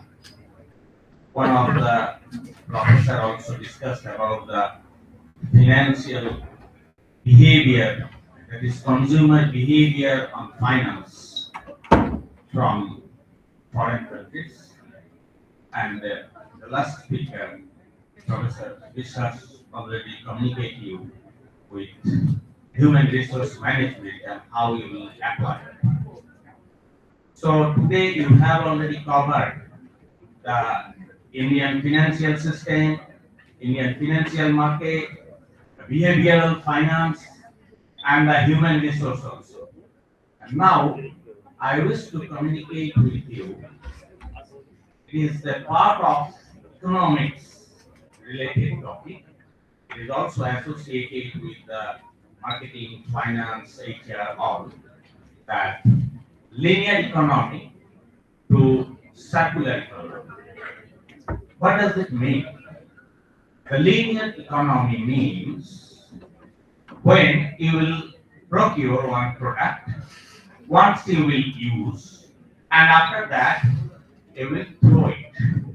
So তোমাদের বোঝার সুবিধার জন্য linear ইকোনমিটা অনেকটা এরকম, আমরা use and throw pen use করি না, অগ্নি jail কোম্পানির পেন আছে 5 টাকা করে দাম, একবার ব্যবহার করি তারপরে আমরা ফেলে দিই, সেটা হলো কি লিনিয়ার ইকোনমি। আর সার্কুলার ইকোনমিটা হচ্ছে অনেক কাল আগে ছিল, আজকাল আবার নতুন করে এসছে, এটা রিফর্ম হয়েছে। ওই পেনের মধ্যে কালি ভরা যায়, নিট পেন, তার মধ্যে এটা অনেক আগে ছিল, মাঝখানে পাওয়া যেত না, এখন আবার পাওয়া যাচ্ছে। সার্কুলার ইকোনমি ব্যাপারটা অনেকটা ওরকম, that means reuse. So if we define it, what is linear economy? That a linear economy is an economic model that follows a straightforward take, make and dispose approach. And in this system, raw materials are extracted, processed and used to make products. So the basic characteristics of the linear economy is resource extractions. So raw material are obtained from the earth through processing like mining, logging and drilling. আরো ভালো করে সহজ করে বোঝার জন্য বলতে পারি, Coca কোলা সবাই তো খাও, কোল্ড ড্রিঙ্কস, কোকা কোলার অনেক রকম বটলে পাওয়া যায়, একটা 20 টাকার প্লাস্টিকের বোতল, একটা কাঁচের বোতলেও পাওয়া যায়, আর একটা বড় বোতল পাওয়া যায়। এই প্লাস্টিকের বোতলে যে কোল্ড ড্রিঙ্কসটা খাই আমরা, খাওয়ার পর প্লাস্টিকের বোতলটা কি করি, বাড়িতে রেখে দিই? হ্যাঁ না, প্লাস্টিকের বোতলগুলো 20 টাকা 10 টাকার যে প্যাকেটগুলো হয়, খাওয়ার পরে কি ফেলে দিই? তো এটা হলো গিয়ে লিনিয়ার ইকোনমি। আর সার্কুলার ইকোনমিতে কি হয়, এই যে কাঁচের বোতলে কোল্ড ড্রিঙ্কসটা যখন আমরা কনজিউম করলাম, তারপরে আবার ওই কাঁচের বোতলটা দোকানেই ফেরত দিয়ে দিতে হয়, ওটা আমরা বাড়ি নিয়ে যেতে পারি না। তো ওটা ফেরত দিয়ে ওরা কি করে, ওই বোতলগুলোকে আবার কোম্পানি নিয়ে যায়, রিসাইকেল করে, প্রসেস করে, মানে ওটাকে ওয়াশ করে ভালো করে। তোমরা ফ্যাক্টরিতে গেলে, ইন্টার্নশিপে গেলে বা ফ্যাক্টরি ভিজিটে গেলে দেখতে পাবে হ্যান্ডস অন এক্সপেরিমেন্ট, যে ওখানে ওটাকে আবার আমরা পরিষ্কার করে তারপরে আবার সেটাকে রিফিল করছি, আবার মার্কেটে আসছে। তাতে কি সুবিধা হচ্ছে না, বারবার করে যে এই যে কাঁচের বোতল তৈরি করার যে ম্যানুফ্যাকচারিং কস্ট, সেটা কম হচ্ছে, এবং সেই কারণে আমরা অনেক কম দামে এই কোল্ড ড্রিঙ্কসটা পাচ্ছি। ঠিক আছে? So the characteristics of the linear economy, which is associated with the production, that these raw materials are then manufactured to consumer goods or products, and this often energy intensive and can generate the pollution also. So the consumption pattern which is associated with the linear economy, that once produced these goods are sold to the consumers for use, and once they have served their purpose are no longer wanted, and they usually become waste. So linear economy to circular economy, what we are basically looking, that is when we will throw some product, that is the wastage. So from wastage to wealth, how we will produce and we will generate the fund or the circular money. আরো একটা example বলতে পারি, এমন কিছু company আছে, when they manufacturing their products, so they use the such kinds of raw materials they will be able to use for the next time, that means reuse for the recycling purpose. So for that the raw material cost will optimize. আমরা যারা operation research পড়েছি বা পড়বো, undergraduate লেভেলেও আজকাল এসে গেছে অনেক জায়গাতে, যে আমরা অপটিমাইজ করার চেষ্টা করি সব সময়। তো সেইটা আমরা যদি একটু কম খরচে যেগুলো বর্জ্য পদার্থ, তার থেকে যদি রিসাইকেল করে আবার আমি প্রোডাকশনে যাই, তাহলে আমার ম্যানুফ্যাকচারিং কস্টটা কম হবে। আমরা তো বিকমে সবাই পড়ি, কস্ট শীট পড়েছি না? কস্ট শীট অলরেডি পড়ে ফেলেছো সবাই? Okay, what are the different stages of cost sheet? Prime cost, work cost, cost of production, cost of sales plus profit then sales, তাই তো? ঠিক বলেছি ফরম্যাটটা? আমরা রেশিও অ্যানালিসিস করেছি, ঠিক আছে? এই সবগুলি আমরা পড়ে আমরা কি করি জানো তো বেসিক্যালি এগুলি পড়ার উদ্দেশ্য হলো to run the business, to understand the market. আমরা এই সাবজেক্টগুলি পড়ি, বিকমে অনেক রকম সাবজেক্ট পড়ি আমরা, management accounting, cost accounting, tax, economics, statistics. কেন পড়ি? To run the business in proper manner. তো লিনিয়ার ইকোনমি টু সার্কুলার ইকোনমিতেও তাই ঠিক একই জিনিস। আমি যদি আমার ওয়েস্টেজ প্রোডাক্ট থেকে আমি যদি কিছু র ম্যাটেরিয়ালস কে এক্সট্রাক্ট করে ম্যানুফ্যাকচারিং প্রাইসটাকে যদি একটু কম করতে পারি তাহলে আমার কস্টটা কম হবে। আমরা আরেকটা পড়েছি তো, তোমরা অলরেডি পড়েছো, process costing, make or buy decision. তো তখন আমরা কি করি, যদি আমার ম্যানুফ্যাকচারিং কস্ট একটা প্রোডাক্টে, সে ফর এক্সাম্পল একটা পেনের, ধরো পেনের তো তিনটে পার্ট আছে, একটা বডি, ভেতরে একটা রিফিল আর একটা ক্যাপ আছে। তো আমার যদি দেখা যাচ্ছে রিফিলের কস্টিংটা যদি ইনসাইড দা কোম্পানি বেশি হয় তখন আমরা কি করি, আমরা অন্য কোনো কোম্পানি থেকে আউটসোর্স করি। That means buy decision. তো সার্কুলার ইকোনমিতেও তাই আমরা করে থাকি যে what we have find that the linear to circular economy, it is valuable that although it requires the fundamental alterations of the mechanics of the production and the consumption. So it is down to earth in terms of human needs, and it doesn't impose the unrealistic expectations from any segment of the value chain from the consumers. So always we are trying to satisfy our all consumers. The difference between the customers and the consumers, all of you know that the who are consuming that particular product, they are the consumer of that particular product, and who are going to purchase, so they are the customer. Sometimes customer may be consumer, sometimes may not be consumers. So already Professor Biswas explained with you the volatility.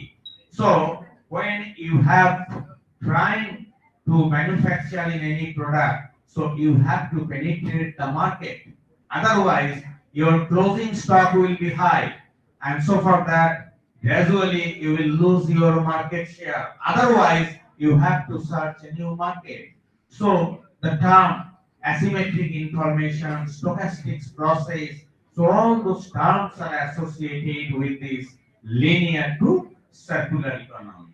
So at a glance, I am trying to reach you. Is it okay with you? Or anyone of you have any question? I may answer. Is it okay? Is it clear to all of you? Linear to circular economy? কারো কোনো প্রশ্ন আছে এই related? Okay. Thank you all of you.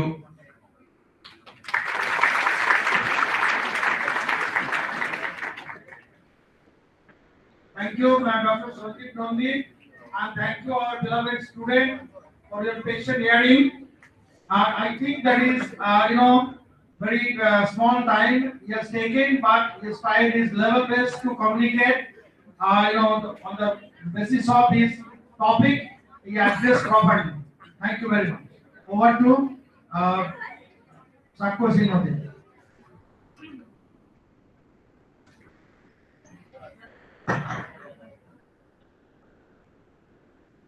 Thank you, sir. Coming to the last session, the vote of thanks on behalf of Department of Commerce, Nabagram Hiralal College. I extend my sincere gratitude to all who contributed to the successful conduct of day 1 of this 2-day international lecture series on emerging issues in commerce, finance and management, powered by ICS Srirampur and Dept Srirampur. We are deeply grateful to our esteemed chairperson, Professor Dr. Siddhartha Shankar Saha, for his erudite address on the IPO market and for ably chairing the session with academic depth and clarity. We sincerely thank our distinguished speaker, Dr. Devashish Biswas, for his insightful deliberation on operative functions of HR and Dr. Sundip Nandi for his thought-provoking lecture on from like linear to circular economy insights. We also acknowledge the valuable participation of all delegates, faculty members, and students who actively engaged, enriched the discussion. Our heartfelt thanks are due to the principal, GP President, organizing committee members, non-teaching staff, and student volunteers for their dedicated efforts in ensuring the smooth conduct of the program. With this, we conclude day one of the international lecture series and look forward to equally enriching academic deliberation on day two. Thank you all.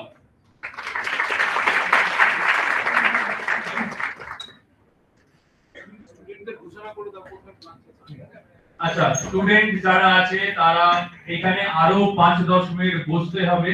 তোদের আরো একটা programme ছোট একটুখানি ইনফরমেশনের দরকার আছে। 10টা minute wait কর, আমরা এন্ড করে দেবো। 10 মিনিট, 10 মিনিটস।